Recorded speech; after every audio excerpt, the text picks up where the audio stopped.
ਜਾਂ ਨਵਾਂ ਲਵਾਉਣਾ, ਰੀਪਲੇਸ ਕਰਾਉਣਾ, ਫਾਇਰ ਪਲੇਸ ਬਣਾਉਣਾ, ਫਰਨਸ ਰਿਪੇਅਰ ਕਰਾਉਣੀ ਹੈ, ਵਾਟਰ ਸੌਫਟਨਰ ਲਵਾਉਣਾ ਹੈ, ਜਾਂ ਰੈਜ਼ੀਡੈਂਸ਼ੀਅਲ ਜਾਂ ਕਮਰਸ਼ੀਅਲ ਪਲੰਬਿੰਗ ਕਿਸੇ ਤਰ੍ਹਾਂ ਦੀ ਵੀ ਕਰਾਉਣੀ ਹੈ, ਤੁਸੀਂ ਸੰਪਰਕ ਕਰ ਲੈਣਾ 403 690 1235। ਤੇ Akal truck and trailer centre 200 transport road, Springfield, Winnipeg, Manitoba ਦੇ ਵਿੱਚ ਤੁਸੀਂ ਬਲਤੇਜ ਪਨੇਸਰ ਹੋਰਾਂ ਦੇ ਨਾਲ ਸੰਪਰਕ ਕਰ ਸਕਦੇ ਹੋ। A to Z ਤੁਹਾਡੇ ਟਰੱਕ ਐਂਡ ਟ੍ਰੇਲਰ ਦਾ ਕੰਮ ਹੋਏਗਾ ਜੀ, ਕਿਸੇ ਪ੍ਰਕਾਰ ਦਾ। ਗੌਰਮੈਂਟ ਅਪਰੂਵਡ ਹੈ ਜੀ ਇਹ ਸ਼ਾਪ। ਐਕਸਪਰਟ ਨੇ ਇਲੈਕਟ੍ਰੀਕਲ ਕਰਨ ਦੇ ਵਿੱਚ ਜੀ, ਡਾਇਗਨੋਸਿਸ ਕਰਦੇ ਨੇ, ਬ੍ਰੇਕ ਤੇ ਆਇਲ ਚੇਂਜ ਕਰਾ ਸਕਦੇ ਹੋ, ਸਸਪੈਂਸ਼ਨ ਦਾ ਕੰਮ ਕਰਾ ਸਕਦੇ ਹੋ, ਟਾਇਰ ਇੰਸਟਾਲੇਸ਼ਨ ਹੈ ਜੀ, ਰੀਬਿਲਟ, ਇੰਜਨ ਰੀਬਿਲਟ ਕਰਾ ਸਕਦੇ ਹੋ, ਟਰਾਂਸਮਿਸ਼ਨ ਰੀਬਿਲਟ ਕਰਾ ਸਕਦੇ ਹੋ, ਠੀਕ ਕਰਾ ਸਕਦੇ ਹੋ, differential, clutch, seasonal service, professional DOT ਤੇ ਸੇਫਟੀ ਇੰਸਪੈਕਸ਼ਨ ਟਰੱਕ ਤੇ ਟ੍ਰੇਲਰ ਦੀ ਦੋਵਾਂ। ਵਿੰਡ ਸਕਰੀਨ ਵਾਕ ਇਨ ਤੁਸੀਂ ਜਾਓ ਤੇ ਵਿੰਡ ਸਕਰੀਨ ਵੀ ਤੁਰੰਤ ਠੀਕ ਕਰਾ ਸਕਦੇ ਹੋ। Akal truck and trailer centre 200 Springfield transport road, Springfield, Winnipeg. ਤੇ ਮਿਲਦੇ ਹਾਂ ਜੀ ਇੱਕ ਬ੍ਰੇਕ ਤੋਂ ਬਾਅਦ। ਮੇਰੇ ਵੀਰ ਮੈਨੂੰ ਬਸ ਇੱਕ ਗੱਲ ਦੱਸ ਦੇ ਵੀ ਆ ਜਿਹੜੀ ਤੂੰ ਟਰੈਵਲਿੰਗ ਕਰਦਾ ਤੇ ਉਹਦੇ ਤੋਂ ਬਾਅਦ ਫਰੈਸ਼ ਰਹਿਣਾ, ਇਹਦਾ ਰਾਜ਼ ਕੀ ਹੈ? ਇਹਦਾ ਰਾਜ਼ ਹੈ Arlington fuel stop. Arlington fuel stop 1801 pioneer street highway, exit 208 ਤੇ, ਜਿੱਥੇ ਤੁਹਾਨੂੰ ਫ੍ਰੀ ਕਾਫੀ, free fax service, free truck parking, ਰੋਟੀ, ਠੇਕਾ, ਲਾਂਡਰੀ, ਸ਼ਾਵਰ ਤੇ ਟਰੱਕਾਂ ਦਾ ਹੋਰ ਵੀ ਸਾਮਾਨ ਆਸਾਨੀ ਨਾਲ ਮਿਲੇਗਾ। ਹੁਣੇ ਕਾਲ ਕਰੋ 360 652 6066 ਯਾਨੀ 360652 6066। ਇਹ ਦੋ ਲੋਕੇਸ਼ਨਾਂ ਤੋਂ ਸੇਵਾਵਾਂ ਪ੍ਰਦਾਨ ਕਰਦੇ ਨੇ। Second location Lost Hill travel centre 14814 ਐਲੋਮ street, Lost Hills. Phone number 661 797 2354। PGI Chandigarh ਅਤੇ ਮੈਕਸ ਹਸਪਤਾਲ ਬਠਿੰਡਾ ਦੇ ਮਾਨਸਿਕ ਰੋਗਾਂ ਅਤੇ ਨਸ਼ਾ ਛੁਡਾਉਣ ਦੇ ਮਾਹਿਰ ਡਾਕਟਰ ਸਤੀਸ਼ ਥਾਪਰ ਹੁਣ ਆਪਣੇ ਕਲੀਨਿਕ ਵਿੱਚ ਹਰ ਰੋਜ਼ ਸਵੇਰੇ 9 ਵਜੇ ਤੋਂ 12 ਵਜੇ ਤੱਕ ਅਤੇ ਫਿਰ 2 ਵਜੇ ਤੋਂ ਲੈ ਕੇ ਸ਼ਾਮ 7 ਵਜੇ ਤੱਕ ਸਲਾਹ ਲਈ ਮਿਲਣਗੇ। ਪਤਾ ਨੋਟ ਕਰ ਲਓ, doctor Satish Thapar, integrative psychiatric care, ਸਾਹਮਣੇ ਗੁਰਦੁਆਰਾ ਸਾਹਿਬ, ਨਾਮਦੇਵ ਰੋਡ, ਬਠਿੰਡਾ। ਸੰਪਰਕ ਨੰਬਰ 9814 32345 ਯਾਨੀ ਕਿ 9814232345। ਟਰੱਕਿੰਗ ਵਾਲੇ ਵੀਰੋ ਧਿਆਨ ਨਾਲ ਸੁਣੋ, ਟਰੱਕ ਜਿੱਦਾਂ ਦਾ ਵੀ ਚਲਾਉਣੇ ਹੋ, ਮੈਨੂਅਲ ਜਾਂ ਆਟੋਮੈਟਿਕ, ਕੁਇਕ ਟਰੱਕ ਲਿਊਬ ਚੇਤੇ ਆਹੀ ਨਾ ਰੱਖਿਓ। ਟਰੱਕ ਦੀ ਵਧੀਆ ਸਰਵਿਸ ਲਈ ਕੁਇਕ ਟਰੱਕ ਲਿਊਬ। ਲਓ ਜੀ ਤੀਜੀ ਲੋਕੇਸ਼ਨ ਵੀ ਖੋਲਤੀ ਆ, ਐਗਜ਼ਿਟ 579 ਫਰਮ ਹਾਈਵੇ 401 ਇਨ ਨਾਪਨੀ। ਆਹੋ ਜੀ, ਕੋਈ ਅਪਾਇੰਟਮੈਂਟ ਨਹੀਂ, drive through facility. Exit 579 firm highway 401 in ਨਾਪਨੀ। Quick truck lube, the one stop shop. 5196220660 ਜਾਂ quicktrucklube.com। QTL because we care। Bakersfield ਵਿਖੇ ਯੂਨੀਅਨ ਅਤੇ ਪਲਾਨਸ ਰੋਡ ਦੇ ਕਾਰਨਰ ਤੇ ਖੁੱਲ ਗਿਆ ਹੈ ਨਵਾਂ ਟਰੱਕ ਸਟਾਪ ਯੂਨੀਅਨ ਵਿਲੇਜ, ਜਿੱਥੇ ਮਿਲਦਾ ਹੈ ਵਧੀਆ ਗੈਸ ਅਤੇ ਬਿਨਾ ਬਾਇਓਡੀਜ਼ਲ ਦੇ ਵਧੀਆ ਤੇ ਸਸਤਾ ਡੀਜ਼ਲ। ਹਰ ਤਰ੍ਹਾਂ ਦੀ ਗਰੋਸਰੀ, ਚਾਈਨੀਜ਼ ਅਤੇ ਇੰਡੀਅਨ ਰੈਸਟੋਰੈਂਟ, ਜਿੱਥੇ ਮਿਲੇਗਾ ਵਧੀਆ ਖਾਣਾ। 2 ਪਰੌਂਠੇ ਸਿਰਫ 499 ਚ। ਟਰੱਕ ਡਰਾਈਵਰ ਵੀਰਾਂ ਲਈ ਟੂ ਗੋ ਅਤੇ ਬੈਠ ਕੇ ਖਾਣ ਲਈ ਵਧੀਆ ਜਗ੍ਹਾ। ਨਵੇਂ ਅਤੇ ਪੁਰਾਣੇ ਟਾਇਰਾਂ ਲਈ ਅਤੇ ਟਰੱਕਾਂ ਦੀ ਮਾਈਨਰ ਰਿਪੇਅਰ ਲਈ ਅੱਜ ਹੀ ਕਾਲ ਕਰੋ ਸੁਖੀ ਘੁੰਮਣ 661-885 8858 661 885 8858। Address 2201 south union avenue, Bakersfield, California 93307। Union village. JB Truck Repair, Yuba City, Certified Cummins, Detroit Freightliner, Western Star, Volvo, Caterpillar ਅਤੇ Series 60 ਇੰਜਨਸ, ਇੰਟਰਨੈਸ਼ਨਲ ਅਤੇ ਆਟੋਮੈਟਿਕ ਟਰਾਂਸਮਿਸ਼ਨਸ। 5 ਸਾਲ ਦਾ ਫ੍ਰੇਟਲਾਈਨ ਡੀਲਰਸ਼ਿਪ ਦਾ ਐਕਸਪੀਰੀਅੰਸ। ਇਹ engine, truck, trailer, AC, electrical, DPF, DEF repair ਕਰਦੇ ਹਨ। Transmission, rear and, brakes, oil change ਕਰ ਦਿੰਦੇ ਹਨ। Certified 90 ਡੇ DOT inspection ਅਤੇ certified annual federal DOT inspection ਕਰਦੇ ਹਨ। 100 ਮਾਈਲ ਦੇ ਰੇਡੀਅਸ ਵਿੱਚ ਰੋਡ ਅਸਿਸਟੈਂਸ 24/7। ਨਵੇਂ ਕਸਟਮਰਸ ਲਈ 10% ਡਿਸਕਾਊਂਟ। ਹਫਤੇ ਦੇ 7 ਦਿਨ ਸਵੇਰੇ 7 ਤੋਂ ਸ਼ਾਮੀ 7 ਵਜੇ ਤੱਕ ਖੁੱਲੇ ਰਹਿੰਦੇ ਹਨ। ਹੋਰ ਜਾਣਕਾਰੀ ਲਈ ਕਾਲ ਜਗਰੂਪ ਬੋਇਲ 916 696 0634 ਜਾਂ ਜਗਰਾਜ ਬਲ 530 339 15। Address 3894 rail road avenue, Yuba city. ਇੱਥੇ ਹੁਣ ਟਰੱਕਾਂ ਦੇ ਯੂਜ਼ਡ ਤੇ ਬ੍ਰਾਂਡ ਨਿਊ ਟਾਇਰ ਵੀ ਮਿਲਦੇ ਹਨ। ਬਾਈ ਜੀ ਨਵੀਂ DD15 ਚਲਾਉਂਦੇ ਜਾਂ Paccar MaxxForce Cummins ISX Volvo Mercedes Sprinter ਜਿਹੀ ਮੋਟਰ ਹੋਵੇ, ਤੇਲ ਹੋਰ ओरिजिनल ਫਿਲਟਰ ਤਾਂ ਚੇਂਜ ਕਰਾਉਣਾ ਹੀ ਆ ਜਾਓ ਫਿਰ quick truck lube truck servicing. ਵਾਹ ਭਾਈ ਵਾਹ, ਕੋਈ ਅਪਾਇੰਟਮੈਂਟ ਨਹੀਂ, ਡਰਾਈਵ ਥਰੂ ਫੈਸਿਲਿਟੀ ਯੂਜ਼ ਕਰੋ। 2 ਲੋਕੇਸ਼ਨਸ ਤੁਸੀਂ ਜਾਣਦੇ ਹੀ ਹੋ, ਐਗਜ਼ਿਟ 268 ਔਨ ਹਾਈਵੇ 401 ਔਰ exit 5 on QEW। Quick truck lube, ਖੁਸ਼ ਹੋ ਕੇ ਪਰਤੋਗੇ।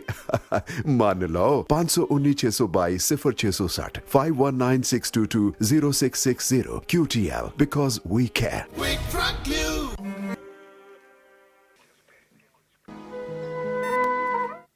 ਰੇਡੀਓ ਪੰਜਾਬ ਟੁਡੇ ਦੇ ਪ੍ਰੋਗਰਾਮ ਸ਼ਮਾਦਾਨ ਦੇ ਵਿੱਚ ਤੁਹਾਡਾ ਮੁੜ ਤੋਂ ਸਵਾਗਤ ਹੈ। ਤੁਸੀਂ ਇਸ ਵਕਤ ਰੇਡੀਓ ਪੰਜਾਬ ਟੁਡੇ ਦੇ ਬਠਿੰਡਾ ਸਟੂਡੀਓ ਤੋਂ ਲਾਈਵ ਜੁੜੇ ਹੋਏ ਹੋ। ਸੋ ਮੇਰੀ ਗੁਜ਼ਾਰਿਸ਼ ਜਿੰਨੇ ਵੀ ਵੀਰ ਇਸ ਵਕਤ ਜੁੜੇ ਨੇ, ਇੱਕ ਤਾਂ ਜੀ ਤੁਸੀਂ ਐਡਵਰਟਾਈਜ਼ਰ ਨੇ ਜਿੰਨੇ ਵੀ ਆਪਣੇ, ਸਾਰਿਆਂ ਨਾਲ ਜ਼ਰੂਰ ਸੰਪਰਕ ਸਾਧਿਆ ਕਰੋ ਜੀ। ਉਹਨਾਂ ਦਾ ਹੌਸਲਾ ਵੱਧਦਾ, ਸਾਡਾ ਵੀ ਹੌਸਲਾ ਵੱਧਦਾ। ਸੋ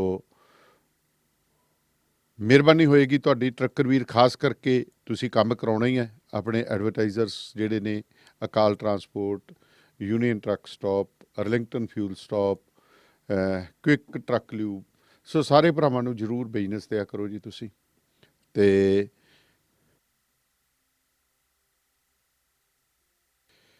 ਅੱਜ ਗੱਲਬਾਤ ਕਰਾਂਗੇ ਜੀ ਡਾਕਟਰ ਹਰਸ਼ਿੰਦਰ ਕੌਰ ਹੋਰਾਂ ਦੇ ਨਾਲ। ਤੁਸੀਂ ਸਾਡੇ ਨਾਲ ਜੁੜ ਸਕਦੇ ਹੋ, ਸਟੂਡੀਓ ਦੇ ਵਿੱਚ ਉਹਨਾਂ ਨੂੰ ਕਾਲ ਕਰ ਸਕਦੇ ਹੋ।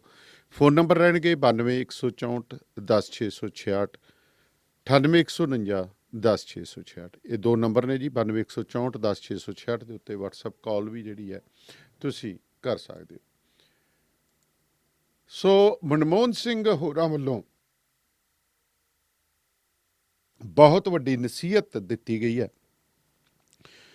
ਉਹਨਾਂ ਨੇ ਆਪਣੇ ਸ਼ਬਦਾਂ ਦੇ ਵਿੱਚ ਕਿਹਾ ਕਿ ਪ੍ਰਧਾਨ ਮੰਤਰੀ ਨੂੰ ਆਪਣੇ ਬਚਨਾਂ ਅਤੇ ਐਲਾਨਾਂ ਰਾਹੀਂ ਦੇਸ਼ ਦੇ ਸੁਰੱਖਿਆ ਅਤੇ ਰਣਨੀਤਿਕ ਹਿੱਤਾਂ ਉੱਤੇ ਪੈਣ ਵਾਲੇ ਪ੍ਰਭਾਵ ਬਾਰੇ ਹਮੇਸ਼ਾ ਬਹੁਤ ਧਿਆਨ ਰੱਖਣਾ ਚਾਹੀਦਾ। ਇਹ ਸ਼ਬਦ ਮਨਮੋਹਨ ਸਿੰਘ ਹੋਰਾਂ ਨੇ ਉਦੋਂ ਕਹੇ ਹੈ ਜਦੋਂ ਭਾਰਤ ਚੀਨ ਦੇ ਚੱਲ ਰਿਹਾ ਵਿਵਾਦ ਸਿਖਰਾਂ 'ਤੇ ਹੈ। ਤੁਹਾਨੂੰ ਦੱਸ ਦਈਏ ਕਿ ਸ਼ੁੱਕਰਵਾਰ ਨੂੰ ਪ੍ਰਧਾਨ ਮੰਤਰੀ ਨਰਿੰਦਰ ਮੋਦੀ ਨੇ ਭਾਰਤ ਚੀਨ ਸਰਹੱਦੀ ਵਿਵਾਦ 'ਤੇ ਸਰਬ ਪਾਰਟੀ ਬੈਠਕ ਬੁਲਾਈ ਸੀ, ਜਿਸ ਵਿੱਚ ਵੱਖ-ਵੱਖ ਪਾਰਟੀਆਂ ਆਨਲਾਈਨ ਸ਼ਾਮਲ ਹੋਈਆਂ ਸੀ। ਇਹ ਕੀ ਸਾਰੀਆਂ ਪਾਰਟੀਆਂ ਸੀ, ਇਹਦੇ ਵਿੱਚ ਅਸੀਂ ਗੱਲਬਾਤ ਕਰ ਚੁੱਕੇ ਸੀਗੇ। ਸ਼ੁੱਕਰਵਾਰ ਨੂੰ ਜਸਵੀਰ ਸਿੰਘ ਭੱਟੀ ਹੋਰਾਂ ਨੇ ਬਾਖੂਬ ਚਾਨਣਾ ਪਾਤਾ ਸੀ ਕਿ ਮਨਮਰਜ਼ੀ ਦੀਆਂ ਆਪਣੀਆਂ ਚਹੇਤੀਆਂ ਪਾਰਟੀਆਂ ਨੂੰ ਜ਼ਰੂਰ ਸੱਦ ਲਿਆ ਸੀ। ਇਸ ਮੀਟਿੰਗ ਵਿੱਚ ਪ੍ਰਧਾਨ ਮੰਤਰੀ ਜੀ ਨੇ ਕਿਹਾ ਸੀਗਾ ਕਿ ਕੋਈ ਵੀ ਸਾਡੇ ਖੇਤਰ ਵਿੱਚ ਦਾਖਲ ਨਹੀਂ ਹੋਇਆ ਹੈ ਅਤੇ ਨਾ ਹੀ ਕਿਸੇ ਜ਼ਮੀਨ 'ਤੇ ਕਬਜ਼ਾ ਕੀਤਾ ਗਿਆ ਹੈ। ਪ੍ਰਧਾਨ ਮੰਤਰੀ ਨੇ ਇਸ ਬਿਆਨ ਤੋਂ ਬਾਅਦ ਨਵੀਂ ਚਰਚਾ ਛੇੜ ਦਿੱਤੀ ਸੀ। ਫਿਰ ਭਾਰਤ ਦੇ 20 ਫੌਜੀ ਚੀਨ ਨਾਲ ਕਿਸ ਝਗੜੇ ਤਹਿਤ ਕਿਹੜੀ ਜ਼ਮੀਨ ਉੱਤੇ ਮਾਰੇ ਗਏ? ਜੇ ਭਾਰਤ ਦੀ ਜ਼ਮੀਨ ਉੱਤੇ ਕੋਈ ਆਇਆ ਹੀ ਨਹੀਂ ਤਾਂ ਫਿਰ ਝਗੜਾ ਕਿਸ ਗੱਲ ਦਾ? ਵਿਰੋਧੀ ਪਾਰਟੀਆਂ ਨੇ ਖਾਸ ਤੌਰ 'ਤੇ ਇਸ ਬਿਆਨ ਦੀ ਨਿੰਦਾ ਕੀਤੀ ਅਤੇ ਕਿਹਾ ਕਿ ਇਸ ਦਾ ਫਾਇਦਾ ਚੀਨ ਨੂੰ ਮਿਲ ਰਿਹਾ। ਚੀਨ ਵੱਲੋਂ ਵੀ ਬਿਆਨ ਆਏ। ਸਰਕਾਰੀ ਮੀਡੀਆ ਨੇ ਇਸ ਬਿਆਨ ਨੂੰ ਆਪਣੇ ਹਿਸਾਬ ਨਾਲ ਵਰਤਿਆ। ਕਿਹਾ ਗਿਆ ਕਿ ਪ੍ਰਧਾਨ ਮੰਤਰੀ ਨੇ ਕਹਿ ਦਿੱਤਾ ਕਿ ਸਾਡੇ ਖੇਤਰ ਵਿੱਚ ਕੋਈ ਨਹੀਂ ਆਇਆ, ਮਤਲਬ ਫਿਲਹਾਲ ਜਿਹੜੇ ਖੇਤਰ 'ਚ ਅਸੀਂ ਮੌਜੂਦ ਹਾਂ ਉਹ ਖੇਤਰ ਚੀਨ ਦਾ ਹੈ। ਇਸ ਤੋਂ ਬਾਅਦ ਪ੍ਰਧਾਨ ਮੰਤਰੀ ਦੇ ਦਫ਼ਤਰ ਨੇ ਵੀ ਇੱਕ ਸਪਸ਼ਟੀਕਰਨ ਦਿੱਤਾ। ਸਪਸ਼ਟੀਕਰਨ ਇਹ ਸੀ ਜਦੋਂ ਪ੍ਰਧਾਨ ਮੰਤਰੀ ਨੇ ਕਿਹਾ ਕਿ LAC line of actual control 'ਤੇ ਭਾਰਤ ਵਾਲੇ ਪਾਸੇ ਚੀਨ ਦਾ ਕੋਈ ਵੀ ਮੌਜੂਦਗੀ ਨਹੀਂ ਸੀ। ਮਤਲਬ ਸਪਸ਼ਟ ਹੈ ਕਿ ਜਦੋਂ ਭਾਰਤੀ ਫੌਜੀਆਂ ਨੇ ਆਪਣੀ ਬਹਾਦਰੀ ਦਿਖਾਈ ਉਸ ਤੋਂ ਬਾਅਦ ਇਹ ਹੋਇਆ। ਨਾਲ ਹੀ ਇਹ ਕਿਹਾ ਗਿਆ ਕਿ ਭਾਰਤ ਨੇ ਚੀਨ ਦੀ ਉਸ ਕੋਸ਼ਿਸ਼ ਨੂੰ ਨਾਕਾਮ ਕਰ ਦਿੱਤਾ ਜਿਸ ਦੇ ਤਹਿਤ ਉਹ ਭਾਰਤ ਵਾਲੇ ਪਾਸੇ ਕੁਝ ਉਸਾਰੀ ਕਰਨਾ ਚਾਹ ਰਿਹਾ ਸੀ।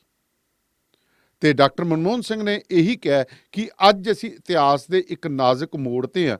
ਸਾਡੀ ਸਰਕਾਰ ਦਾ ਫੈਸਲਾ ਅਤੇ ਸਰਕਾਰ ਵੱਲੋਂ ਚੁੱਕੇ ਗਏ ਕਦਮਾਂ ਦੇ ਆਧਾਰ ਉੱਤੇ ਹੀ ਸਾਡੀਆਂ ਆਉਣ ਵਾਲੀਆਂ ਪੀੜ੍ਹੀਆਂ ਸਾਡਾ ਮੁਲਾਂਕਣ ਕਰਨਗੀਆਂ ਅਤੇ ਜਿਹੜੇ ਦੇਸ਼ ਦੀ ਅਗਵਾਈ ਕਰ ਰਹੇ ਨੇ ਉਹਨਾਂ ਦੇ ਮੋਢਿਆਂ 'ਤੇ ਸਾਰੀ ਜ਼ਿੰਮੇਵਾਰੀ ਹੈ। ਸਾਡੇ ਲੋਕਤੰਤਰ ਵਿੱਚ ਇਸ ਜ਼ਿੰਮੇਵਾਰੀ ਦੇਸ਼ ਦੇ ਪ੍ਰਧਾਨ ਮੰਤਰੀ ਦੀ ਹੈ। ਪ੍ਰਧਾਨ ਮੰਤਰੀ ਨੇ ਆਪਣੇ ਬਚਨਾਂ ਅਤੇ ਐਲਾਨਾਂ ਰਾਹੀਂ ਦੇਸ਼ ਨੂੰ ਸੁਰੱਖਿਅਤ ਅਤੇ ਰਾਜਨੀਤਿਕ ਤੌਰ ਦੇ ਉੱਤੇ ਪ੍ਰਭਾਵ ਕਰਨਾ ਅਤੇ ਉਹਨਾਂ ਨੂੰ ਹਮੇਸ਼ਾ ਇਸ ਗੱਲ ਦਾ ਧਿਆਨ ਰੱਖਣਾ ਚਾਹੀਦਾ। ਅਤੇ ਪ੍ਰਧਾਨ ਮੰਤਰੀ ਨਰਿੰਦਰ ਮੋਦੀ ਨੂੰ ਅਜਿਹੇ ਬਿਆਨ ਨਹੀਂ ਦੇਣੇ ਚਾਹੀਦੇ ਜਿਸ ਨਾਲ ਚੀਨ ਦੀ ਸਾਜ਼ਿਸ਼ ਵਾਲੀ ਨੀਤੀ ਨੂੰ ਬਲ ਮਿਲੇ। ਸਰਕਾਰ ਦੇ ਸਾਰੇ ਅੰਗਾਂ ਨੂੰ ਇਕਜੁੱਟ ਹੋ ਕੇ ਇਸ ਖਤਰੇ ਦਾ ਸਾਹਮਣਾ ਕਰਨਾ ਚਾਹੀਦਾ। ਹਾਲਾਤ ਨੂੰ ਗੰਭੀਰ ਹੋਣ ਤੋਂ ਰੋਕਣ ਵੱਲ ਕੰਮ ਕਰਨਾ ਚਾਹੀਦਾ। ਅਤੇ ਅਸੀਂ ਸਰਕਾਰ ਨੂੰ ਅਗਾਹ ਕਰਦੇ ਹਾਂ ਕਿ ਗੁੰਮਰਾਹਕੁੰਨ ਪ੍ਰਚਾਰ ਕਦੇ ਵੀ ਕੂਟਨੀਤੀ ਅਤੇ ਮਜ਼ਬੂਤ ਲੀਡਰਸ਼ਿਪ ਦਾ ਬਦਲ ਨਹੀਂ ਹੋਇਆ ਤੇ ਜੀ ਹਜ਼ੂਰੀ ਕਰਨ ਵਾਲੇ ਸਹਿਯੋਗੀਆਂ ਦੁਆਰਾ ਝੂਠ ਦੇ ਪ੍ਰਚਾਰ ਨਾਲ ਸੱਚ ਨੂੰ ਦਬਾਇਆ ਵੀ ਨਹੀਂ ਜਾ ਸਕਦਾ। ਤੇ ਡਾਕਟਰ ਮਨਮੋਹਨ ਸਿੰਘ ਨੇ ਇਹ ਵੀ ਕਿਹਾ ਕਿ ਅਸੀਂ ਸਰਕਾਰ ਨੂੰ ਬੇਨਤੀ ਕਰਦੇ ਹਾਂ ਕਿ ਉਸ ਵਕਤ ਦੀਆਂ ਚੁਣੌਤੀਆਂ ਦਾ ਸਾਹਮਣਾ ਕਰਨਾ ਤੇ ਉਹਨਾਂ ਫੌਜੀਆਂ ਦੀਆਂ ਕੁਰਬਾਨੀਆਂ ਦੀ ਕਸਵੱਟੀ ਉੱਤੇ ਖਰਾ ਉਤਰਨਾ ਜਿਨ੍ਹਾਂ ਨੇ ਕੌਮੀ ਸੁਰੱਖਿਆ ਤੇ ਦੇਸ਼ ਦੀ ਅਖੰਡਤਾ ਲਈ ਆਪਣੀ ਕੁਰਬਾਨੀ ਦਿੱਤੀ ਹੈ। ਸੋ ਇਸ ਬਿਆਨ ਦੇ ਨਾਲ ਹੁਣ ਮੀਡੀਆ ਤਾਂ ਆਪਾਂ ਸਾਰਿਆਂ ਨੂੰ ਪਤਾ ਹੈ ਕਿ ਫਿਲਹਾਲ ਕੀ ਕਰ ਰਿਹਾ, ਪਰ ਆਮ ਲੋਕਾਂ ਨੂੰ ਇੱਕ ਨਵੀਂ ਜਿਹੜੀ ਹੈ ਉਹ ਗੱਲਬਾਤ ਕਰਨ ਦਾ ਜਿਹੜਾ ਜ਼ਰੀਆ ਦੇ ਦਿੱਤਾ ਹੈ, ਸਰਕਾਰ ਦੇ ਕੰਮਕਾਜ ਦੇ ਉੱਤੇ ਟਿੱਕਾ ਟਿੱਪਣੀ ਕਰਨ ਦਾ ਜਿਹੜਾ ਮੌਕਾ ਦੇ ਦਿੱਤਾ ਹੈ। ਆਪਾਂ ਇੱਕ ਵਾਰ ਗੱਲਬਾਤ ਕਰਦੇ ਹਾਂ ਡਾਕਟਰ ਸ਼ਿੰਦਰ ਕੌਰ ਹੋਰਾਂ ਨਾਲ। ਡਾਕਟਰ ਸਾਹਿਬ ਸਤਿ ਸ਼੍ਰੀ ਅਕਾਲ ਜੀ। ਸਤਿ ਸ਼੍ਰੀ ਅਕਾਲ ਭਾਜੀ, ਤੇ ਤੁਹਾਡੇ ਰਾਹੀਂ ਸੁਣ ਰਹੇ ਸਾਰੇ ਵੀਰਾਂ ਭੈਣਾਂ ਨੂੰ ਬਹੁਤ ਨਿੱਘੀ ਫਤਿਹ ਜੀ। ਡਾਕਟਰ ਸਾਹਿਬ ਮਸਲਾ, ਕਿਉਂਕਿ ਹੁਣ ਅਸੀਂ ਗੱਲ ਕਰਦੇ ਹਾਂ, ਕੋਈ ਡਾਕਟਰੀ ਦਾ ਮਸਲਾ ਨਹੀਂ ਹੈ, ਕਿਉਂਕਿ ਤੁਸੀਂ ਸਮਾਜ ਦੇ ਬੜੇ ਅਹਿਮ ਹਿੱਸੇ ਹੋ ਤੇ ਸਮਾਜ ਦੇ ਵਿੱਚ ਵਾਪਰ ਰਹੀ ਹਰ ਉਸ ਘਟਨਾ ਦੇ ਉੱਤੇ ਆਪਣੀਆਂ ਟਿੱਪਣੀਆਂ ਵੀ ਕਰਦੇ ਹੋ। ਮੈਂ ਖਾਸ ਕਰਕੇ ਇਸ ਗੱਲ ਦੇ ਉੱਤੇ ਅੱਜ ਤੁਹਾਡੇ ਨਾਲ ਚਰਚਾ ਕਰਨਾ ਚਾਹਾਂਗਾ ਕਿ ਪੰਜਾਬ ਸਰਕਾਰ ਦੇ ਕਿਹੜਾ ਮਹਿਕਮਾ ਜਿਹੜਾ ਸੜਕਾਂ ਤੇ ਨਹੀਂ ਉਤਰਿਆ, ਪਰ ਦੁੱਖ ਵਾਲੀ ਗੱਲ ਹੈ ਕਿ ਟੀਚਰਸ ਜਿਹੜੇ ਨੇ ਉਹਨਾਂ ਦੀ ਗੱਲ ਕਰੀਏ ਤਾਂ ਉਹਨਾਂ ਨੂੰ ਕਹਿੰਦੇ ਜੀ ਮਾਈਨਿੰਗ ਰੋਕਣ ਦੇ ਲਈ ਉਹਨਾਂ ਨੂੰ ਨਾਕਿਆਂ ਦੇ ਉੱਤੇ ਜਾ ਵੀ ਠੱਲਤਾ, ਉਹ ਵੀ ਸੜਕਾਂ ਤੇ ਨੇ। ਕੀ ਹੋ ਰਿਹਾ ਪੰਜਾਬ ਦੇ ਵਿੱਚ? ਭਾਜੀ ਕੁਝ ਖਬਰਾਂ ਮੇਰਾ ਖਿਆਲ ਹੈ ਪਹਿਲਾਂ ਮੈਂ ਸਾਂਝੀਆਂ ਕਰ ਲਵਾਂ, ਜਿੱਥੋਂ ਫਿਰ ਆਪਾਂ ਇਸ ਦੀ ਕਹਿ ਸਕਦੇ ਹਾਂ ਵੀ ਇੱਕ ਸਿਰਾ ਫੜ ਕੇ ਤੇ ਫਿਰ ਅਗਾਂਹ ਤੁਰ ਸਕਦੇ ਹਾਂ। Double MA B.Ed M.Ed B.Lib TET ਕੀਤੀ ਪਾਸ ਪੰਜਾਬੀ ਯੂਨੀਵਰਸਿਟੀ ਦੇ ਵਿੱਚੋਂ, ਤੇ ਅੱਜ ਭੱਠੇ ਤੇ ਕੰਮ ਕਰ ਰਿਹਾ ਜੋ ਕਿ ਇਹ TV ਉੱਤੇ ਵਿਖਾਇਆ ਜਾ ਚੁੱਕਿਆ ਹੈ।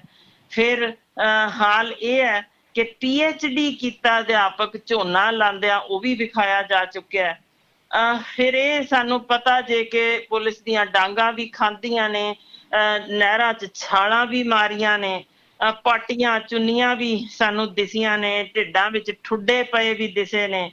ਫਿਰ ਹਾਲ ਇਹ ਹੈ ਕਿ ਇਸ ਵੇਲੇ ਸਾਨੂੰ ਇਹ ਵੀ ਦਿਖਿਆ ਹੈ ਕਿ ਲਗਭਗ 50,000 ਇਹ ਜੋ ਖਬਰਾਂ ਛਪੀਆਂ ਮੈਂ ਅਖਬਾਰਾਂ ਵਿੱਚ, ਤੇ ਇਹ ਸਾਰੀਆਂ ਸਿਰਫ ਉਹਨਾਂ ਦਾ ਹੀ ਜ਼ਿਕਰ ਕਰ ਰਹੀ ਹਾਂ, ਇਹਨਾਂ ਤੋਂ ਇਲਾਵਾ ਕਿੰਨੀਆਂ ਹੋਰ ਹੋਣਗੀਆਂ ਜਿਨ੍ਹਾਂ ਦਾ ਸ਼ਾਇਦ ਸਾਨੂੰ ਅੰਦਾਜ਼ਾ ਵੀ ਨਹੀਂ।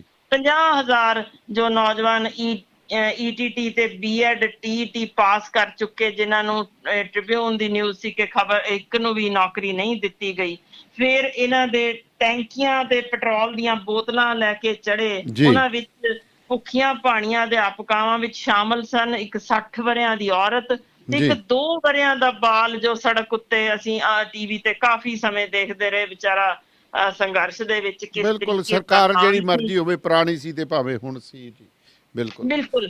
ਫਿਰ ਉਸ ਤੋਂ ਬਾਅਦ ਜਿਹੜੀ ਗੱਲ ਬਹੁਤ ਇੰਪੋਰਟੈਂਟ ਹੈ ਉਹ ਇਹ ਕਿ ਤੁਸੀਂ ਉਸ ਤੋਂ ਬਾਅਦ ਇਹਨਾਂ ਨੂੰ ਸ਼ਰਾਬ ਦੀ ਫੈਕਟਰੀ ਤੇ ਪੜਤਾਲ ਲਈ, ਮਰਦਮਸ਼ੁਮਾਰੀ ਲਈ, ਵੋਟਾਂ ਦੀ ਗਿਣਤੀ ਲਈ, ਯਾਨੀ ਇਹ ਸਾਰਾ ਕੁਝ ਦੇ ਬਾਅਦ ਭਾਜੀ ਜਿਹੜੀ ਬਹੁਤ ਇੰਪੋਰਟੈਂਟ ਚੀਜ਼ ਹੋਏ ਕਿ ਪੰਜਾਬ ਦੇ ਬਾਰਡਰ ਦੇ ਨਾਲ ਦੇ 55 ਸਰਕਾਰੀ ਸਕੂਲ ਸਭ ਨੂੰ ਪਤਾ ਬੰਦ ਹੋ ਗਏ ਨੇ। ਬਾਕੀਆਂ ਵਿੱਚ ਅਧਿਆਪਕ ਕੋਈ ਨਹੀਂ। ਬਾਰਡਰ ਦੇ ਨਾਲ ਦੇ 150 ਪ੍ਰਾਇਮਰੀ ਤੇ ਮਿਡਲ ਸਕੂਲਾਂ ਵਿੱਚ ਇੱਕ ਅਧਿਆਪਕ ਹੈ।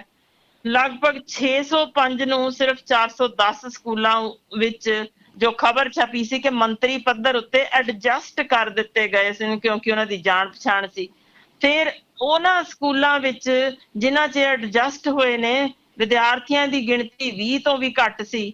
ਪਰ ਤੁਸੀਂ ਅੰਦਾਜ਼ਾ ਲਾਓ ਕਿ ਅਸੀਂ ਇਹ ਸਾਰਾ ਕੁਝ ਮੈਨੂੰ ਇਸ ਕਰਕੇ ਜ਼ਿਕਰ ਕਰਨਾ ਪਿਆ ਕਿ ਸਾਡੇ ਕੋਲ ਕੁਝ ਪ੍ਰਾਈਵੇਟ ਸਕੂਲਾਂ ਦੀਆਂ ਜੋ ਬਹੁਤ ਸਾਰੀਆਂ ਉਹਨਾਂ ਦੀਆਂ ਵੀ ਖਬਰਾਂ ਛਪੀਆਂ ਕਿ ਉਹ ਲਿਖਾਉਂਦੇ ਨੇ 15,000 ਤੇ ਦੇਣ ਲੱਗਿਆ ਉਹ ਕਿਸੇ ਨੂੰ 5,000, ਕਿਸੇ ਨੂੰ 3,500 ਤੱਕ ਵੀ, ਤੇ ਇਹ ਹਾਲ ਲਿਆ ਕੇ ਧਰਿਆ ਹੋਇਆ। ਯਾਨੀ ਗੱਲ ਸਮਝਣ ਦੀ ਸ਼ਾਇਦ ਕੋਈ ਕਿਸੇ ਨੂੰ ਲੱਗੇ ਕਿ ਇਹ ਹਾਲ ਅਧਿਆਪਕਾਂ ਦਾ, ਪਰ ਭਾਜੀ ਸਭ ਜਾਣਦੇ ਨੇ ਕਿ ਸਮਾਜ ਦੀ ਸਿਰਜਣਾ ਵਿੱਚ ਇਹਨਾਂ ਅਧਿਆਪਕਾਂ ਦਾ ਕੀ ਰੋਲ ਹੈ।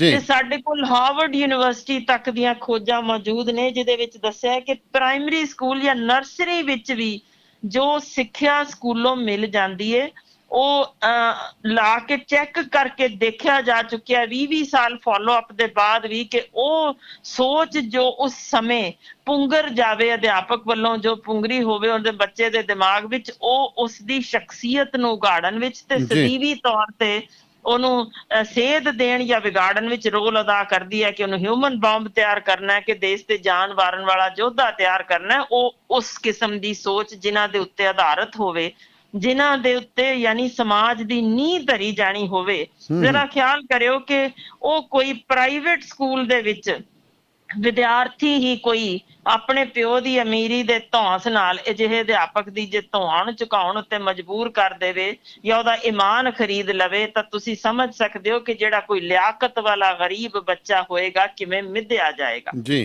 ਫਿਰ ਇਸੇ ਥਾਂ ਤੇ ਬਸ ਨਹੀਂ, ਜੇ ਆਪਾਂ ਵਿਸ਼ਵ ਪੱਧਰ ਦੀ ਗੱਲ ਕਰੀਏ, ਫਿਨਲੈਂਡ ਤੇ ਸਿੰਗਾਪੁਰ ਵਿੱਚ ਇਸ ਵੇਲੇ ਇਹ ਹਾਲ ਜੇ ਕਿ ਅਧਿਆਪਕਾਂ ਨੂੰ ਜਦੋਂ ਇੰਨੀ ਵੱਧ ਤਨਖਾਹ ਦੇ ਕੇ ਤੇ ਉਹਨਾਂ ਨੂੰ ਪਤਾ ਹੈ ਕਿ ਅਸੀਂ ਸਮਾਜ ਦੇ ਸਿਰਜਕ ਤਿਆਰ ਜੋ ਇਹਨਾਂ ਨੇ ਕਰਨੇ ਨੇ, ਯਾਨੀ ਉਹ ਲੰਘਦਾ ਹੈ ਤੇ ਉਹਨਾਂ ਲਈ ਰਾਹ ਖਾਲੀ ਕਰ ਦਿੰਦੇ ਨੇ, ਇੰਨੀ ਇੱਜ਼ਤ ਨਾਲ ਗੱਲ ਕਰਦੇ ਨੇ। ਜੀ ਸਾਡੇ ਤਾਂ ਜੀ ਚੀਨ ਤੇ ਮਲੇਸ਼ੀਆ ਵਿੱਚ ਵੀ ਦੋ ਹੀ ਜਣਿਆਂ ਦੀ ਇੱਜ਼ਤ ਜੇ, ਡਾਕਟਰਾਂ ਦੀ ਤੇ ਅਧਿਆਪਕਾਂ ਦੀ। ਫਿਰ ਉਸ ਤੋਂ ਬਾਅਦ ਜੇ ਆਪਾਂ ਲਿਸਟ ਦੇਖੀਏ ਨਾ, ਤਾਇਵਾਨ, ਰੂਸ, Indonesia, America, Argentina, Ghana, Italy, Israel, Brazil, Australia ਦੇ ਹੁਣ ਜ਼ਰੂਰ ਆ ਕੇ ਥੋੜਾ ਬਹੁਤ ਉਹਨਾਂ ਦੀ ਯਾਨੀ ਜਿਹੜੀ ਤੁਸੀਂ ਦੇਖ ਸਕਦੇ ਹੋ ਕਿ ਟੀਚਰਾਂ ਦੀ ਹੁਣ ਸਿਰਫ 35% ਰਹਿ ਗਏ ਨੇ ਜਿਹੜੇ ਅੱਗੋਂ ਬੱਚੇ ਟੀਚਰ ਬਣਨਾ ਚਾਹੁੰਦੇ ਨੇ, ਕਿਉਂਕਿ ਉਹਨਾਂ ਦੇ ਹੌਲੀ ਹੌਲੀ ਡਾਕਟਰਾਂ ਦੀ ਤਨਖਾਹ ਉਹਨਾਂ ਤੋਂ 7 ਗੁਣਾ ਕਈ ਥਾਂ ਤੇ ਵੱਧ ਜੇ।